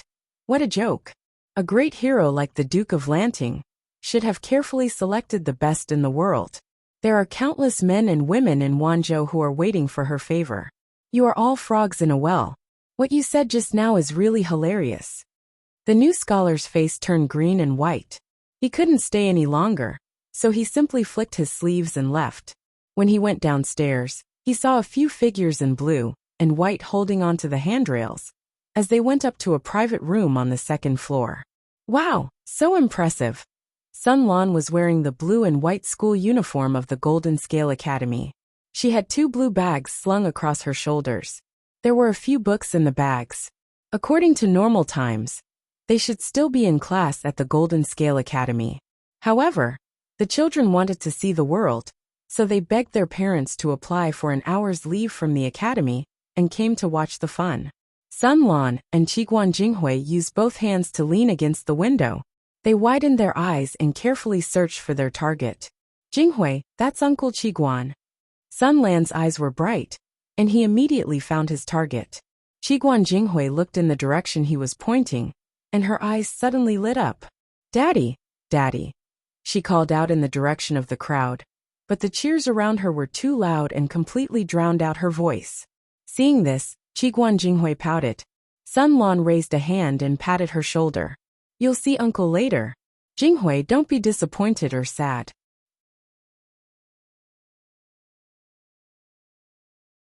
Chapter 12:23. The child beside Jinghui is a student of the Golden Scale Academy, right? Which school is he from? Qiguan Rang waved his fan, his brows furrowed in displeasure. Wanzhou was liberal, but that didn't mean that other people's boys could touch their daughters. Most scholars in ancient times were short-sighted. It wasn't high, but it wasn't as good as a general's. Qiguan Rang could recognize Qiguan Jinghui, but he couldn't tell who the boy beside her was. Lian glanced at him and said, "Master Sun's grandson is called Sun Lan." He still remembered that Sun Lan was an introverted and shy boy, but now he was much more outgoing. Sun Zidao's grandson? So it's him. When Jiang Pingji sent troops to Mengzhan, Qiguan Rang was in charge of Chongzhou and assisted Sun Wen in governing Beizhou Beijiang. He often heard Sun Wen talk about his grandson, so he had an impression of him. Lian smiled and said, "The children have a good relationship." The parents' generation had a good relationship, so they naturally hoped that the next generation would get along well. If nothing unexpected happened, these children would be the cornerstone of the future. If they had a good relationship, it wouldn't be easy to have disagreements. Qiguan Rang snorted coldly and didn't comment. Liyun saw that he was unhappy, but he couldn't think of anything that had angered Qiguan Rang, so he could only keep his mouth shut. "Jinghui, your father is looking over here." Sun Lan saw Qiguan Rang looking over, and waved his hands excitedly. Changxing glanced around and saw Liyun. She turned to the chubby girl in Shangguan Wan's arms and said, "Nuanyuan, your father is over there." The chubby girl was Liyun's eldest daughter. She was named Lin Wan, and her nickname was Nuanyuan. She lived up to her name. She was always smiling, and would laugh at whoever teased her. Her smile was warm and clean, and she rarely cried. Changsheng and the others liked her very much when they first saw her. Nuanyuan was at the age where she liked to babble. The first word she learned was father. Hearing the familiar pronunciation, she immediately turned to look at Changsheng. She smiled, revealing her red gums and 2 or 3 white teeth. "Father! Father!" Shangguan Wan tapped the tip of Nuanyuan's nose with her finger and said, "Daddy will be able to see it when he comes back. The window isn't high, so it's not safe to approach it." Changxing's children were not tall, so they would be fine if they leaned against the window. However, it would be different if she carried Nuanyuan close to the window. Nuanyuan did not know what Shangguan Wan was talking about. Instead, she opened her mouth and sucked on Shangguan Wan's fingertip. The atmosphere in the private room was harmonious and relaxed, but the atmosphere outside was still high. "Master." Jiang Pingji got off the horse and threw the reins to the soldiers. Feng Jin and Feng Zhen, who had been waiting for a long time, went forward to welcome her. Cheng Yuan was also there, but his cheeks were thinner than before, and his chin was sharper. "Thank you for your hard work." Jiang Pingji raised her hands and helped them up. "It's not hard at all. It's part of my duty to share my lord's burden." It was not a place for them to chat and reminisce about the past. Jiang Pingji returned to the manor and sent people to disperse the people who had gathered together in an orderly manner. Because they were tired from the long journey, Jiang Pingji considerately asked everyone to go back to the manor and rest for a while. The rest of the matters could be discussed the next day. Han Yu and Xieze were both newly surrendered. It was reasonable to say that they had no property in Wanzhou. However, Jiang Pingji had already sent people to bring their families to Wanzhou in advance. The manor and residences had already been prepared. Xieze returned to the manor under the guidance of a servant. From afar, he saw his wife waiting at the gate with her servants. He was very excited. He had been mentally prepared to die on the battlefield and be separated by life and death. He had never thought that there would be a day when they would be reunited again. When a husband and wife met, they naturally had a lot to talk about. Compared to the harmonious and sweet relationship between the husband and wife, The other couple was a little cold. Han Yu and his wife were considered a young couple. They knew each other very well. He could tell at a glance whether his wife treated him sincerely or perfunctorily. Her husband had just escaped from death. Even if she didn't welcome him warmly, she should at least ask about his well-being. However, his wife didn't even bother to put on a show. Thinking about what Wei Ci had said earlier, Han Yu felt very upset. "Does my wife resent your husband?" Han Yu asked softly. Mrs. Han had a dignified demeanor. There was not a single flaw on her body. She was as perfect as an exquisite porcelain doll. "I am more than happy that you have come back safely. Why would I resent you?" Mrs. Han smiled and turned around to order the servant girls. She asked the servants to prepare hot water and clean clothes for Han Yu. At the same time, she asked the concubines from the backyard to come out and serve Han Yu. Han Yu didn't take any concubines after his marriage. However, he had 2 servant girls who served him before his marriage. Mrs. Han generously accepted them and even raised their status. Not only did she treat the concubines well, but she also took good care of the sons of the concubines. They were so perfect that there was no fault to be found. Seeing this, Han Yu could only sigh. "My wife, why don't we have a talk?" Han Yu said. Mrs. Han seemed to be surprised. She asked him in reply, "Talk about what?" Han Yu choked and didn't know how to continue the conversation. He could see that his wife was dissatisfied and even resentful. However, she denied it, so he couldn't force her. "Nothing. Master Yuanjing is here now. As his disciple, I should pay him a visit." Mrs. Han smiled. "If that's the case, I will help you prepare. It's rude to come empty-handed." Han Yu could only stare at her. When Mrs. Han was about to walk out of the door, he said, "Although the Duke of Lanting is a woman, she is also an outstanding person. She is no worse than the Duke of Xinjiao." In Han Yu's eyes, Jiang Pingji was certainly no worse than Su Pei, but she still had to say what she had to say. "Lang Jun is the head of the family. I am just a woman from the backyard. Why are you telling me this?" Mrs. Han maintained a perfect smile on her face, but she was unhappy in her heart.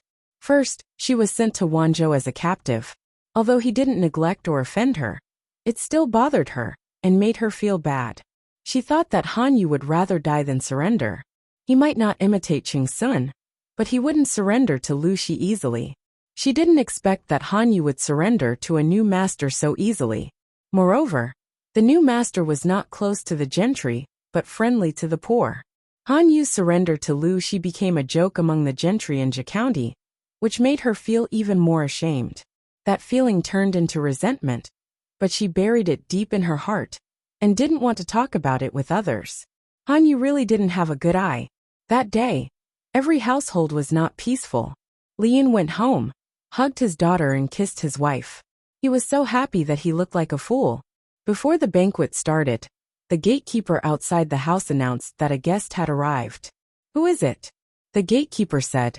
"The guest claims to be from the Xie family." Lian suddenly remembered who it was and heard a clang. His father, Xie Qian, was so shocked that he dropped his chopsticks on the table. "The Xie family?" Xie Qian was surprised.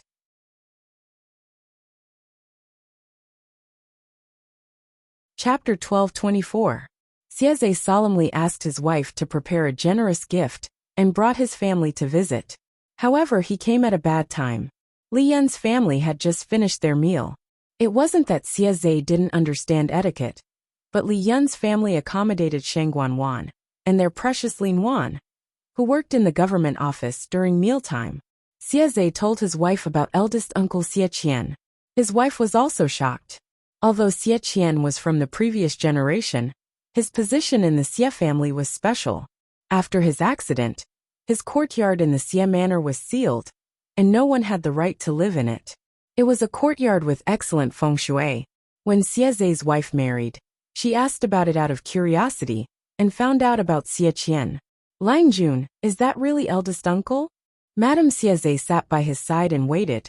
Her gentle black eyes carried a tinge of surprise. "I heard from the old servant that first uncle had already. This is Commandant Li Yun's mansion. How could first uncle be here?" Although Xie brought her to see Xie Qian, and his respect warmed her heart, She was afraid that her husband would be deceived. Xieze had just surrendered and needed to bide his time. Ever since Xieze's wife arrived in Wanzhou, she had been living in the backyard and didn't dare to move around casually. She was afraid that she would accidentally anger the original nobles in Wanzhou. In the end, not only did she not help her husband, she even dragged him down. Xieze raised his hand and patted the back of her hand to comfort her. I have confirmed that Hanmei's biological father is eldest uncle, Xieze said. Although eldest uncle has been removed from the Xie family, his bloodline can't be severed. As juniors, we naturally have to take the initiative to visit. We can't forget basic etiquette in front of uncle. Xieze comforted his wife, but his heart was beating like a drum. He was so nervous that his palms were sweating. His hearing was excellent, and he acutely heard light footsteps approaching from afar. Martial artists all had the ability to lift their qi and lighten their bodies. Therefore, the higher their level of cultivation, the lighter their footsteps, and the more stable their lower body. If it were an ordinary person, their footsteps would be heavy, loud, and deep. Xieze had a vague guess and stared unblinkingly in the direction of the sound. Not long after, a scholarly man dressed in a dark green robe entered his line of sight.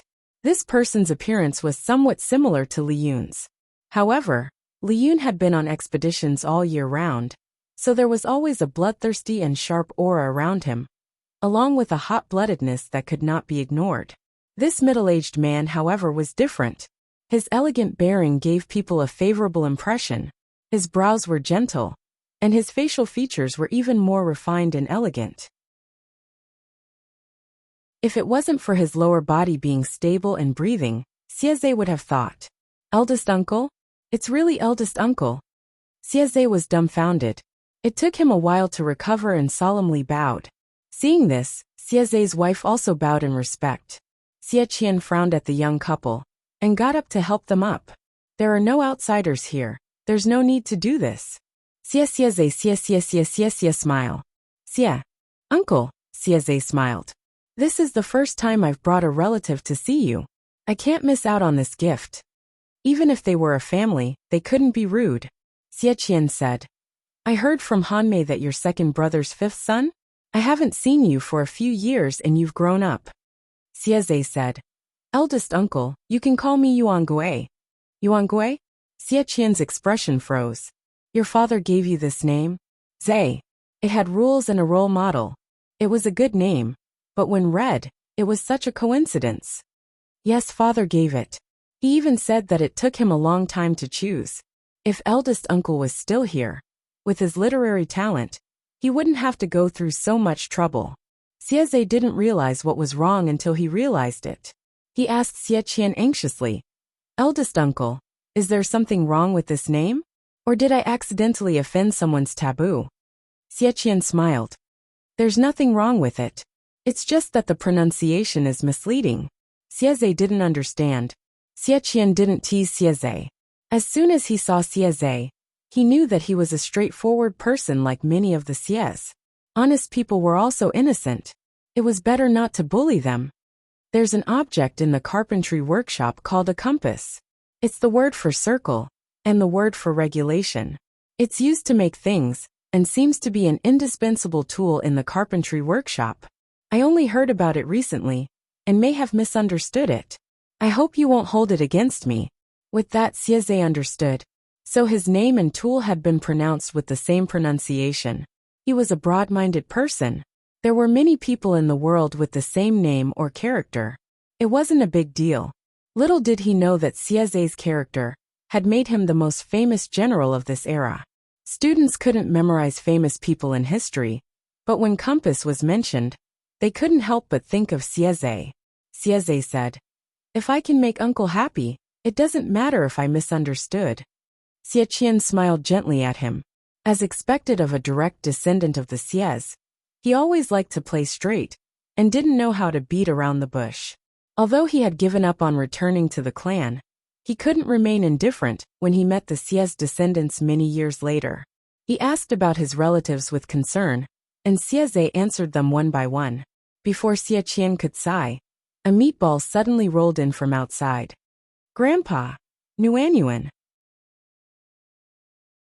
Xie Qian, who had a granddaughter complex, was so scared that his voice changed. The servant who was serving Nuanyuan followed behind. Seeing her face down on the ground, she was scared out of her wits. Probably because she had more fat on her body, the fall didn't hurt. Nuanyuan propped herself up with her arms and shook her little head, as if trying to wake herself up. She refused the maid's help and slowly climbed up. Her body swayed like a plump penguin as she moved towards Xie Qian. Xie Qian was already in front of her. She stretched out her arms to hold his legs. After she steadied herself, she stretched out her right hand and opened her little claws. In her palm lay a very, very small pighead snack that she had squeezed until it was deformed. "Grandpa, eat." Nuanyuan wasn't fluent in speech. She only knew a few words. Although she was young, she had inherited her father's straightforward and generous personality. She loved to share with others. If she thought something was delicious, she liked to leave a portion to share with her mother or grandfather. As for Li Yin, after being away for so long, Nuanyuan, who was only a little over a year old at the time, had no impression of him. Her ability to call him daddy was taught well by her relatives and servants. Li Nuanyuan was good-looking. She looked a little like Li Yin and Sheng Guanwan, but more like her grandmother, Wang Huiyan.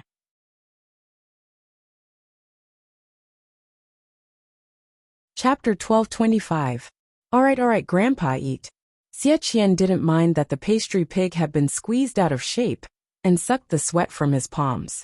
Instead, he ate it with a kind expression.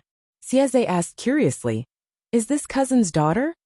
The Xie family had always had more males than females, with more males than females. Xieze's generation only had 2 sisters, the rest were just servants. In the Xie family, male children were abundant, while female children were rare. Yes, her name is Lin Wan, her nickname is Nuanyuan.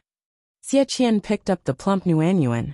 She was staring at Xieze with her black grape-like eyes, as if she was wondering when a strange uncle had come to her house. "Nuanyuan, call him uncle." Nuanyuan was a beat slower and mumbled the words, then giggled and buried her head in Xie Qian's neck, as if she was shy. The cute little angel's call was like a sharp sword piercing through Xieze's chest, making his limbs go numb. He was touched by her cuteness. Cousin was indeed cousin. Even his daughter was so outstanding. She was indeed a descendant of the Xie family. Oh right. Xieze didn't seem to have given up on the idea of having Li Yin acknowledge his ancestors. He couldn't move Li Yin, so he tried Xie Qian. After all, he was a descendant of the Xie family. How could he change his family name? If he changed his family name, it would be difficult for the Xie family to protect Li Yin in the future. Xie Qian had a change of heart. On the surface, he rejected Xieze's good intentions. It was better to let Li Yin continue to be a Li. Xieze couldn't even deal with Li Yin, let alone Xie Qian's thoughts. It was already good enough that he hadn't been led into a ditch. "Lin Wan, is this your name?" Xieze was surprised. Men often named themselves with a single character, using a double character as a base.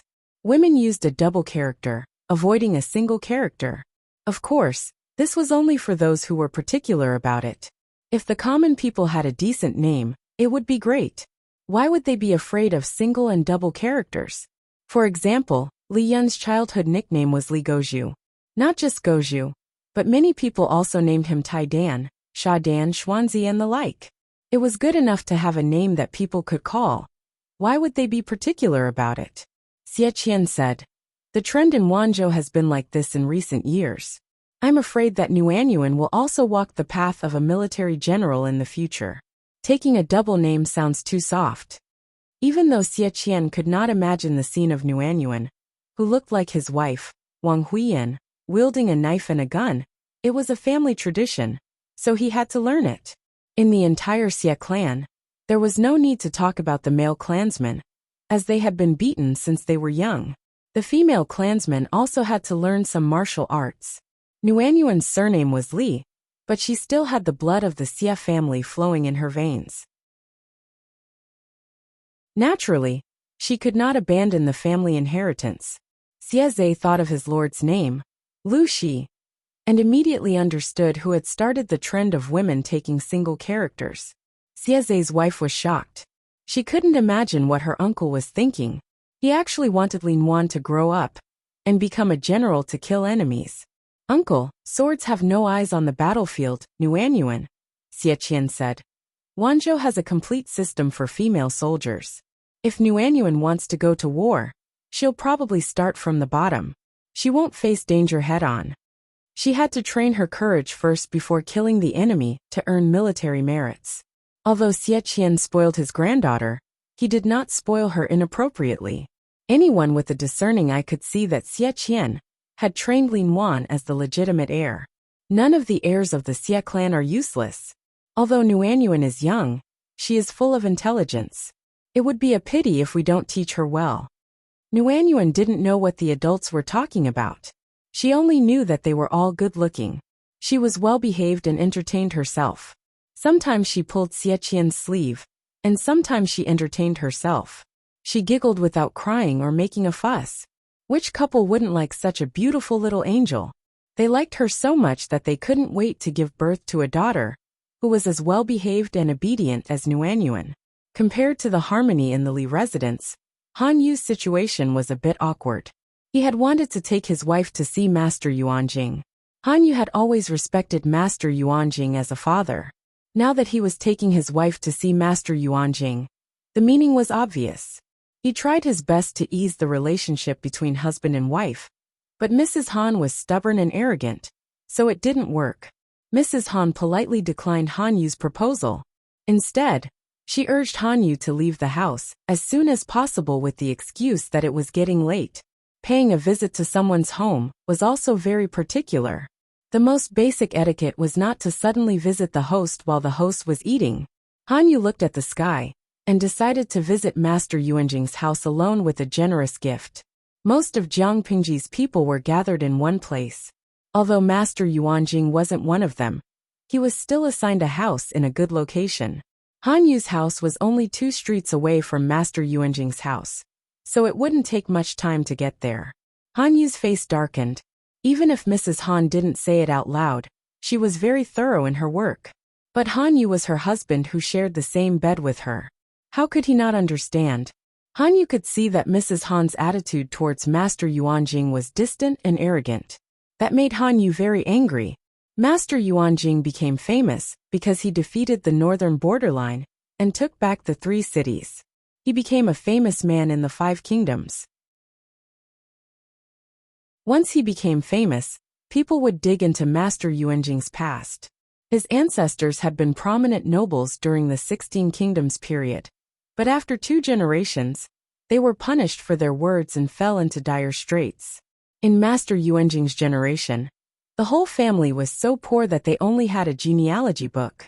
To be honest, Master Yuanjing's starting point was even lower than the common scholars from poor families. The scholars from poor families included the common nobles, the local gentry, and the nouveau riche. They didn't have power or influence, but they had money.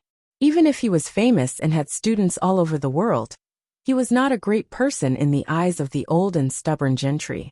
Han Yu saw his wife's carelessness and neglect, which made him even angrier. "Brother Wenbin, you are finally here." Tang Yao, who had been wandering outside for a long time, hurried to greet Han Yu. "Master knew that I would come?" Tang Yao said. "Master said that Brother Wenbin pays attention to etiquette and will definitely come today." People in the world paid attention to respecting their masters. There was a saying, "A master for a day is a father for a lifetime." Visiting Master Yuanjing was no different from visiting his father. Han Yu said, "Master is still like this." Han Yu's eyes turned red when he saw his master, who he hadn't seen for many years, but he couldn't tell why he felt wronged. Master Yuanjing was comforted to see that his disciple had become so mature and steady. Master Yuanjing was not only his academic teacher, but also his life mentor. Han Yu could find his own path because of Master Yuanjing's guidance. He never hid anything from Master Yuanjing. They were like father and son who talked about everything. "There is one thing that I don't understand. Master once said that your path is to have students all over the world. Why are you trapped in Wanzhou now? Isn't this old man practicing his own Tao?" Master Yuanjing smiled and pointed at the stacks of books on the table. There were more than 20 books in each stack, and there were 5 stacks in total. These were the homework of the students of the Golden Scale Academy. The improved teaching system of the Golden Scale Academy was very effective.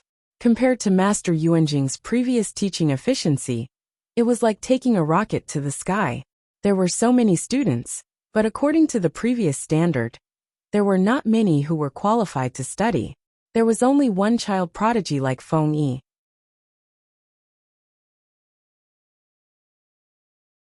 Chapter 12:26. Han Yu asked for Master Yuanjing's permission. He took a few books and read them carefully. The more he read, the more shocked he became. This, Master Yuanjing sighed. I admire the sage's education without discrimination, and teaching students in accordance with their aptitudes.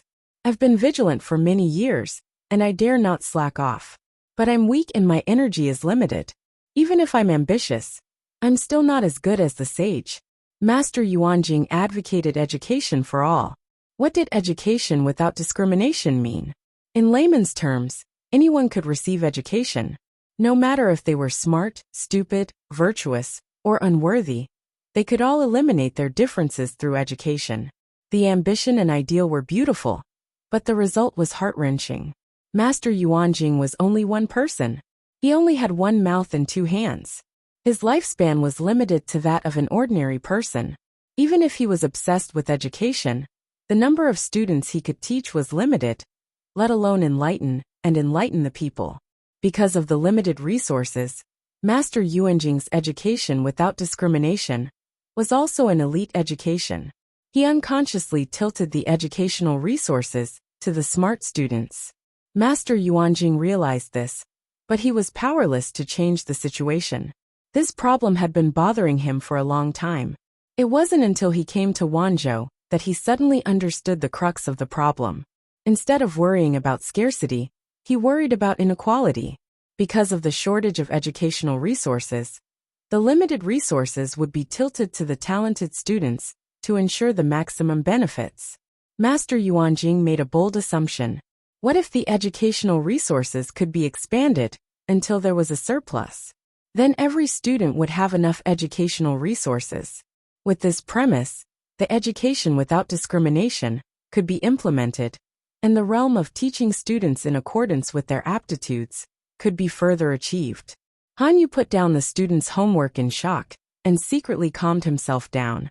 Even if he didn't know much about the academy, he knew that almost all the students in the academy were commoners. They had no learning foundation or conditions. As for talent, one or two of them might be geniuses, but not everyone was a genius. Students like these, their homework was quite good. How many students are there in the Golden Scale Academy? Han Yu asked. Master Yuanjing answered. We are currently recruiting 2 batches of students. The third batch is still being selected. There are a total of 356 students. Han Yu asked again, how are their grades and knowledge? Master Yuanjing smiled. Although they are not as good as Feng Yi and others, they are not inferior to the children of the same age in the aristocratic families. What about talent? Most of them are mediocre and mediocre. Their only virtue is being diligent and eager to learn. Han Yu could not help but gasp when he heard that. How long had the Golden Scale Academy been established? He had already accepted 2 batches of students, a total of 356 people.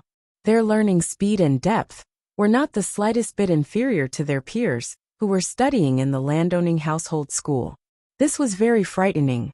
These students had started learning so late, their foundations were so weak, and their talents were at the level of an ordinary person.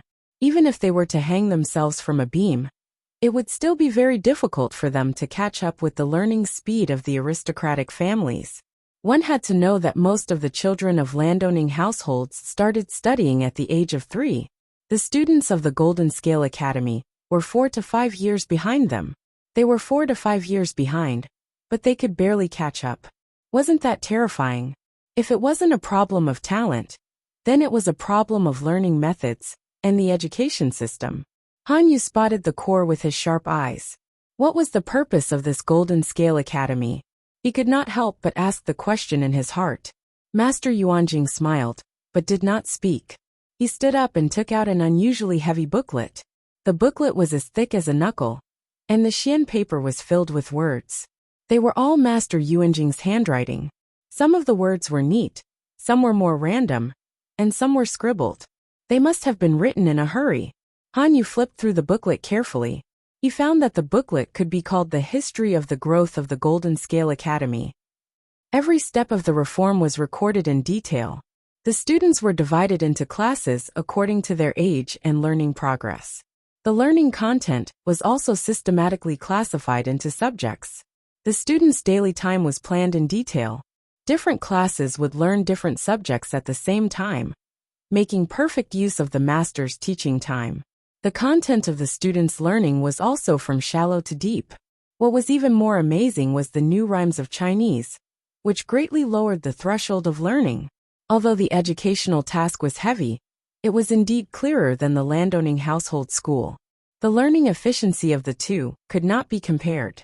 Any landowning household with a profound background had a special family school for the children of the family to study. However, it was only open to the same clan. As long as one was a member of the family, he or she could enjoy the educational resources. The family school sounded like a high-end thing, but in fact, it was not much different from a private school. A group of students of the same clan stayed together, regardless of age or learning progress. The master taught them in a unified way, and occasionally gave them one-on-one guidance.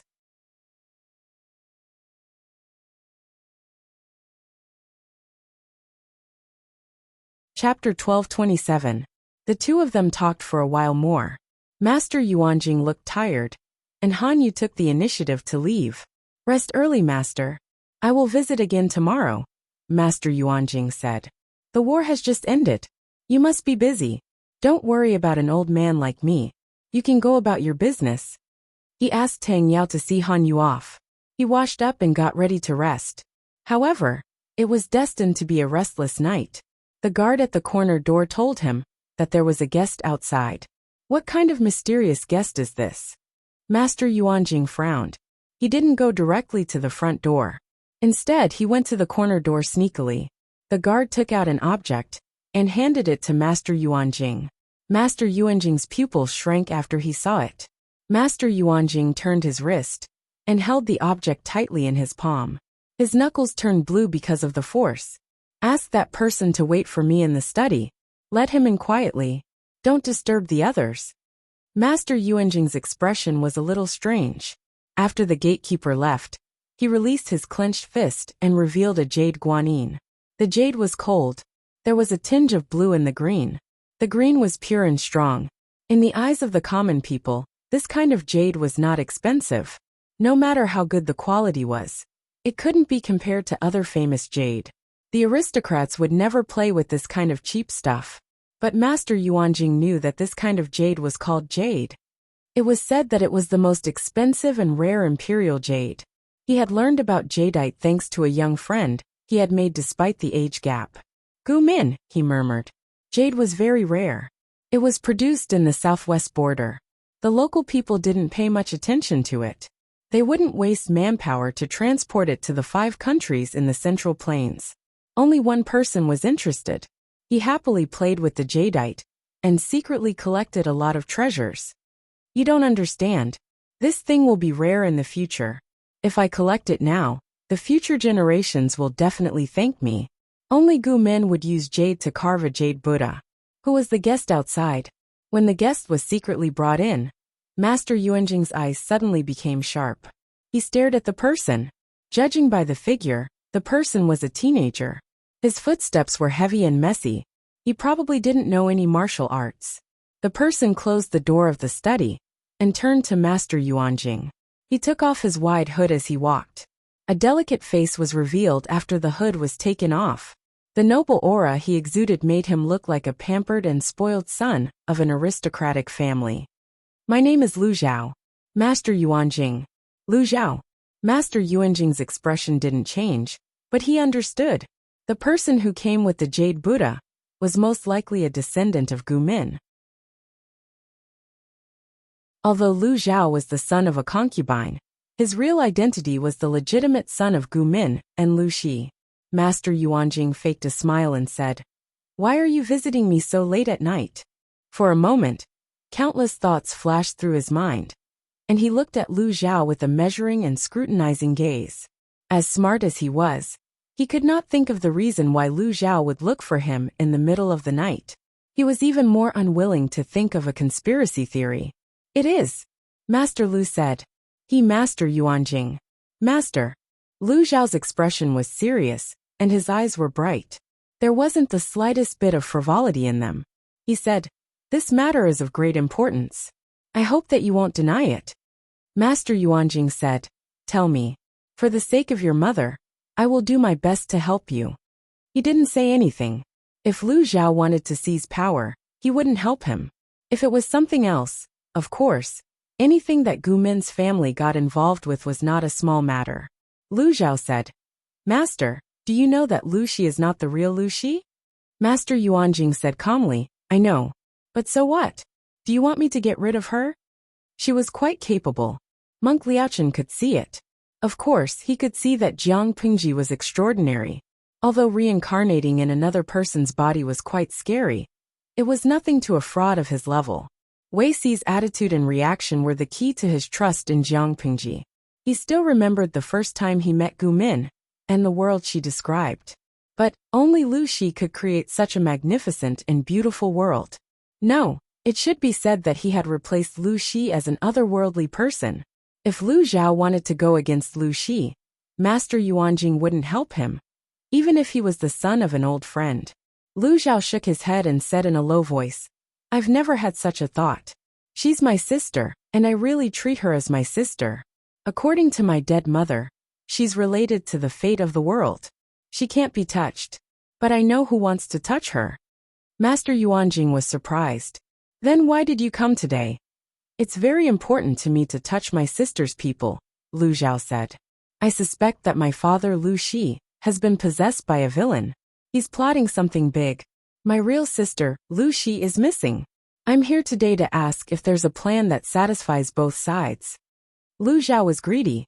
He wanted to protect everyone. Master Yuanjing's face darkened. He looked at Lu Xiao with a complicated gaze. Lu Xiao looked like Gu Min. His personality was similar. The world is the game, and the people are the pawns. You and I are pawns, but the person playing the game is the general. It's better if you don't get involved, Master Yuanjing said solemnly. Mr. Yuanjing said solemnly, "You saw what happened to the last person who tried to turn things around." Lu Xiao's body trembled. His eyes widened. Master Yuanjing heaved a long sigh. He could not help but reminisce. The world was the game, and the people were the pawns. How God cared for the people. It allowed an otherworldly person to support the dark world and lead everything in the best direction. How cruel and heartless it was. It generously helped the people, but it was stingy and ignored a mother's smallest wish. "Chunin, I beg you to think of a way. Can't you have the best of both worlds?" The beautiful woman held the baby girl in her arms and cried to him. Her bloodshot eyes were swollen and full of despair. "I can't have my cake and eat it too. There's nothing I can do." As soon as Master Yuanjing said that, the woman cried uncontrollably. Knowing that there was a complete soul in her daughter's body, the woman's first reaction was not to be ecstatic. Instead, she was anxious and on the verge of losing control of her emotions. She knew that her daughter had dementia and no soul. In the future, this body would welcome a powerful soul and obtain a new life in the truest sense. What was the result?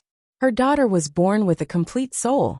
This meant that this daughter was a new life, and she was Gu Min's daughter.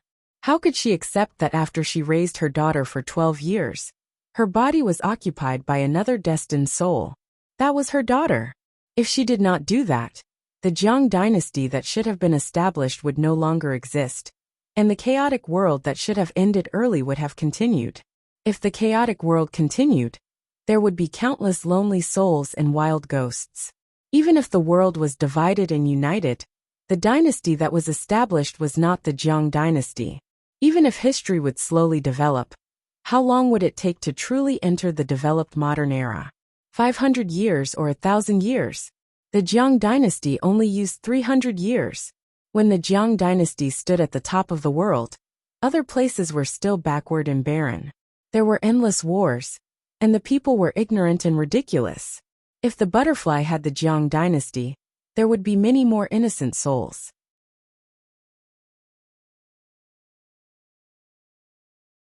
Chapter 12:28. Gumin could not handle it, and neither could Lu Zhao. The former had already paid the price with his life. If the latter still wanted to challenge, he would probably end up the same way. Master Yuanjing's words made Lu Zhao look disappointed. His delicate brows were tainted with a tinge of darkness, as if his spirit had been sucked away. Looking at the face that resembled his old friend, Master Yuanjing's heart softened a little.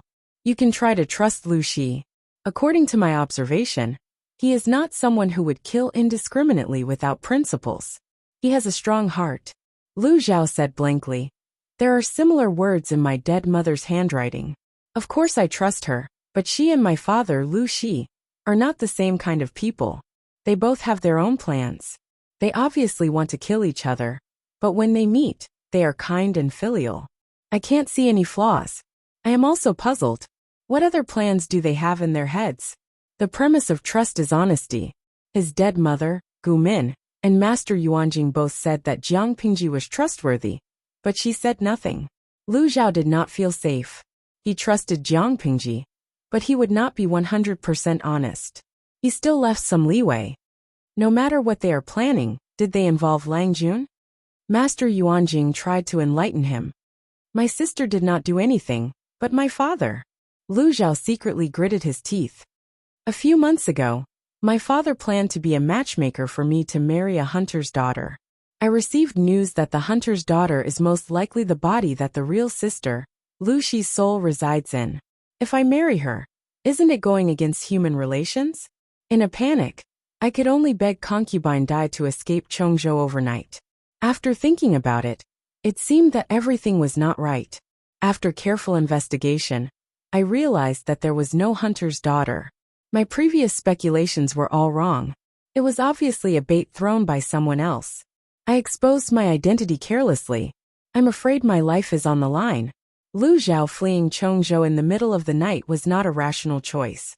Instead, he exposed himself. However, there was no turning back. He had no choice but to run to the front line to seek Jiang Pingji's protection. After saying that, Lu Zhao rubbed his eyebrows with a headache. At such a young age, he had to bear such a heavy burden and responsibility that did not belong to him. Master Yuanjing was surprised to hear that. He asked Lu Zhao about the details of Lu Shi, and remained silent for a while. Lu Zhao asked nervously, Sir, is there anything wrong? There seems to be nothing wrong with this. Master Yuanjing regained his senses and waved his hand. There are some things that I can't tell you in detail. I'm not trying to hide it, but I'm afraid that the more you know, the more dangerous it will be. To be precise, you are the only child left of your mother. Why don't you stay out of it, or ask Lu Shi for protection, to ensure that you have a night of peace? If she knew about this in the underworld, she would be happy. Although Lu Zhao was very smart, his education could not keep up. No matter how talented he was, he had wasted a lot of his talent. If he had been more careful, he would not have fallen for Lu Shi's trick. It was too late to say anything now. But, Lu Zhao said hesitantly, if I stay out of it, what about father and sister? The father and sister, he was referring to were Lu Shi and the real Lu Shi. Because of Gu Min's notes and speculation, Lu Zhao suspected that Lu Shi had been possessed. He did not know that there were other inside stories. After all, the whole family was full of demons. As the only normal person, Lu Zhao was under a lot of pressure. It was understandable that he did not consider everything carefully. My mother's wish was to protect them when she was alive. I don't want to go against her will. Although Lu Zhao liked to live in a corner, his personality was very similar to Gu Min's. He treated his family with extraordinary enthusiasm. Master Yuanjing said, You're really stubborn. Even if it means death, you're not afraid? Lu Zhao shivered. His red lips became pale and dry.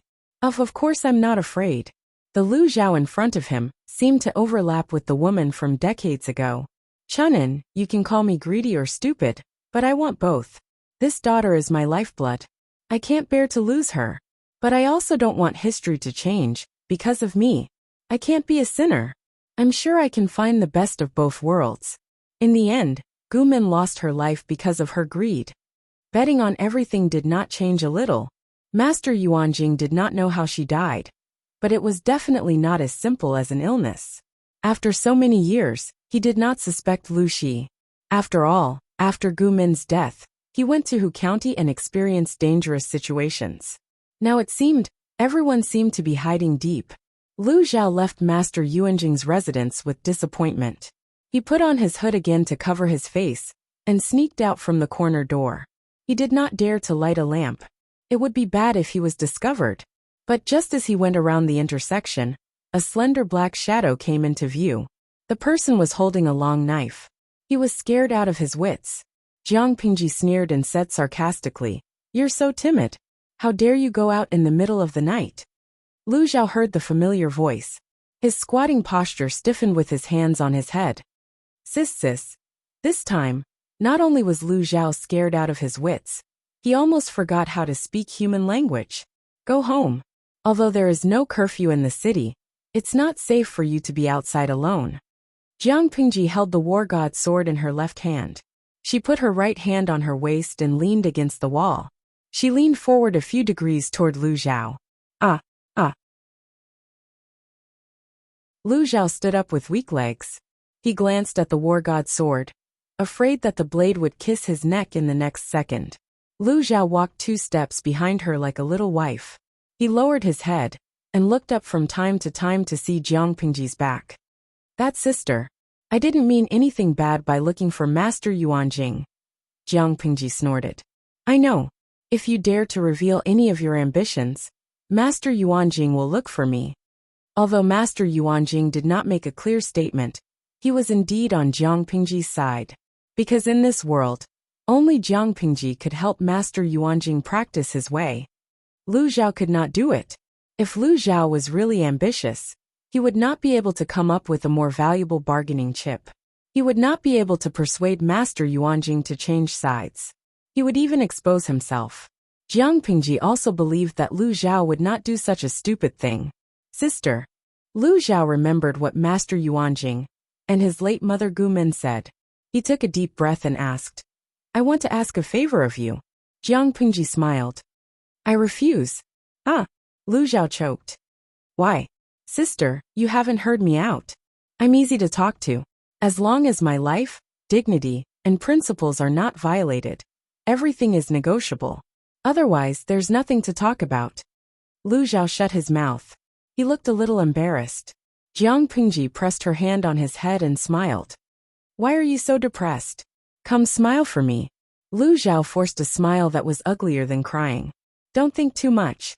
Maybe the thing you want is not as bad as you think."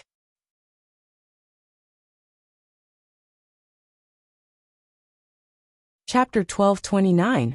Lu Zhao was deep in thought, but he did not dare to expect too much.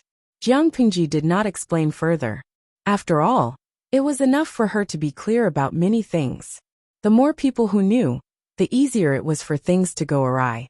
Although Lu Zhao was clever, he was still too inexperienced. Who knew if he would ruin her plans in a moment of impulse? "Okay, let's go home." "Oh, go home." Jiang Pingji patted his head.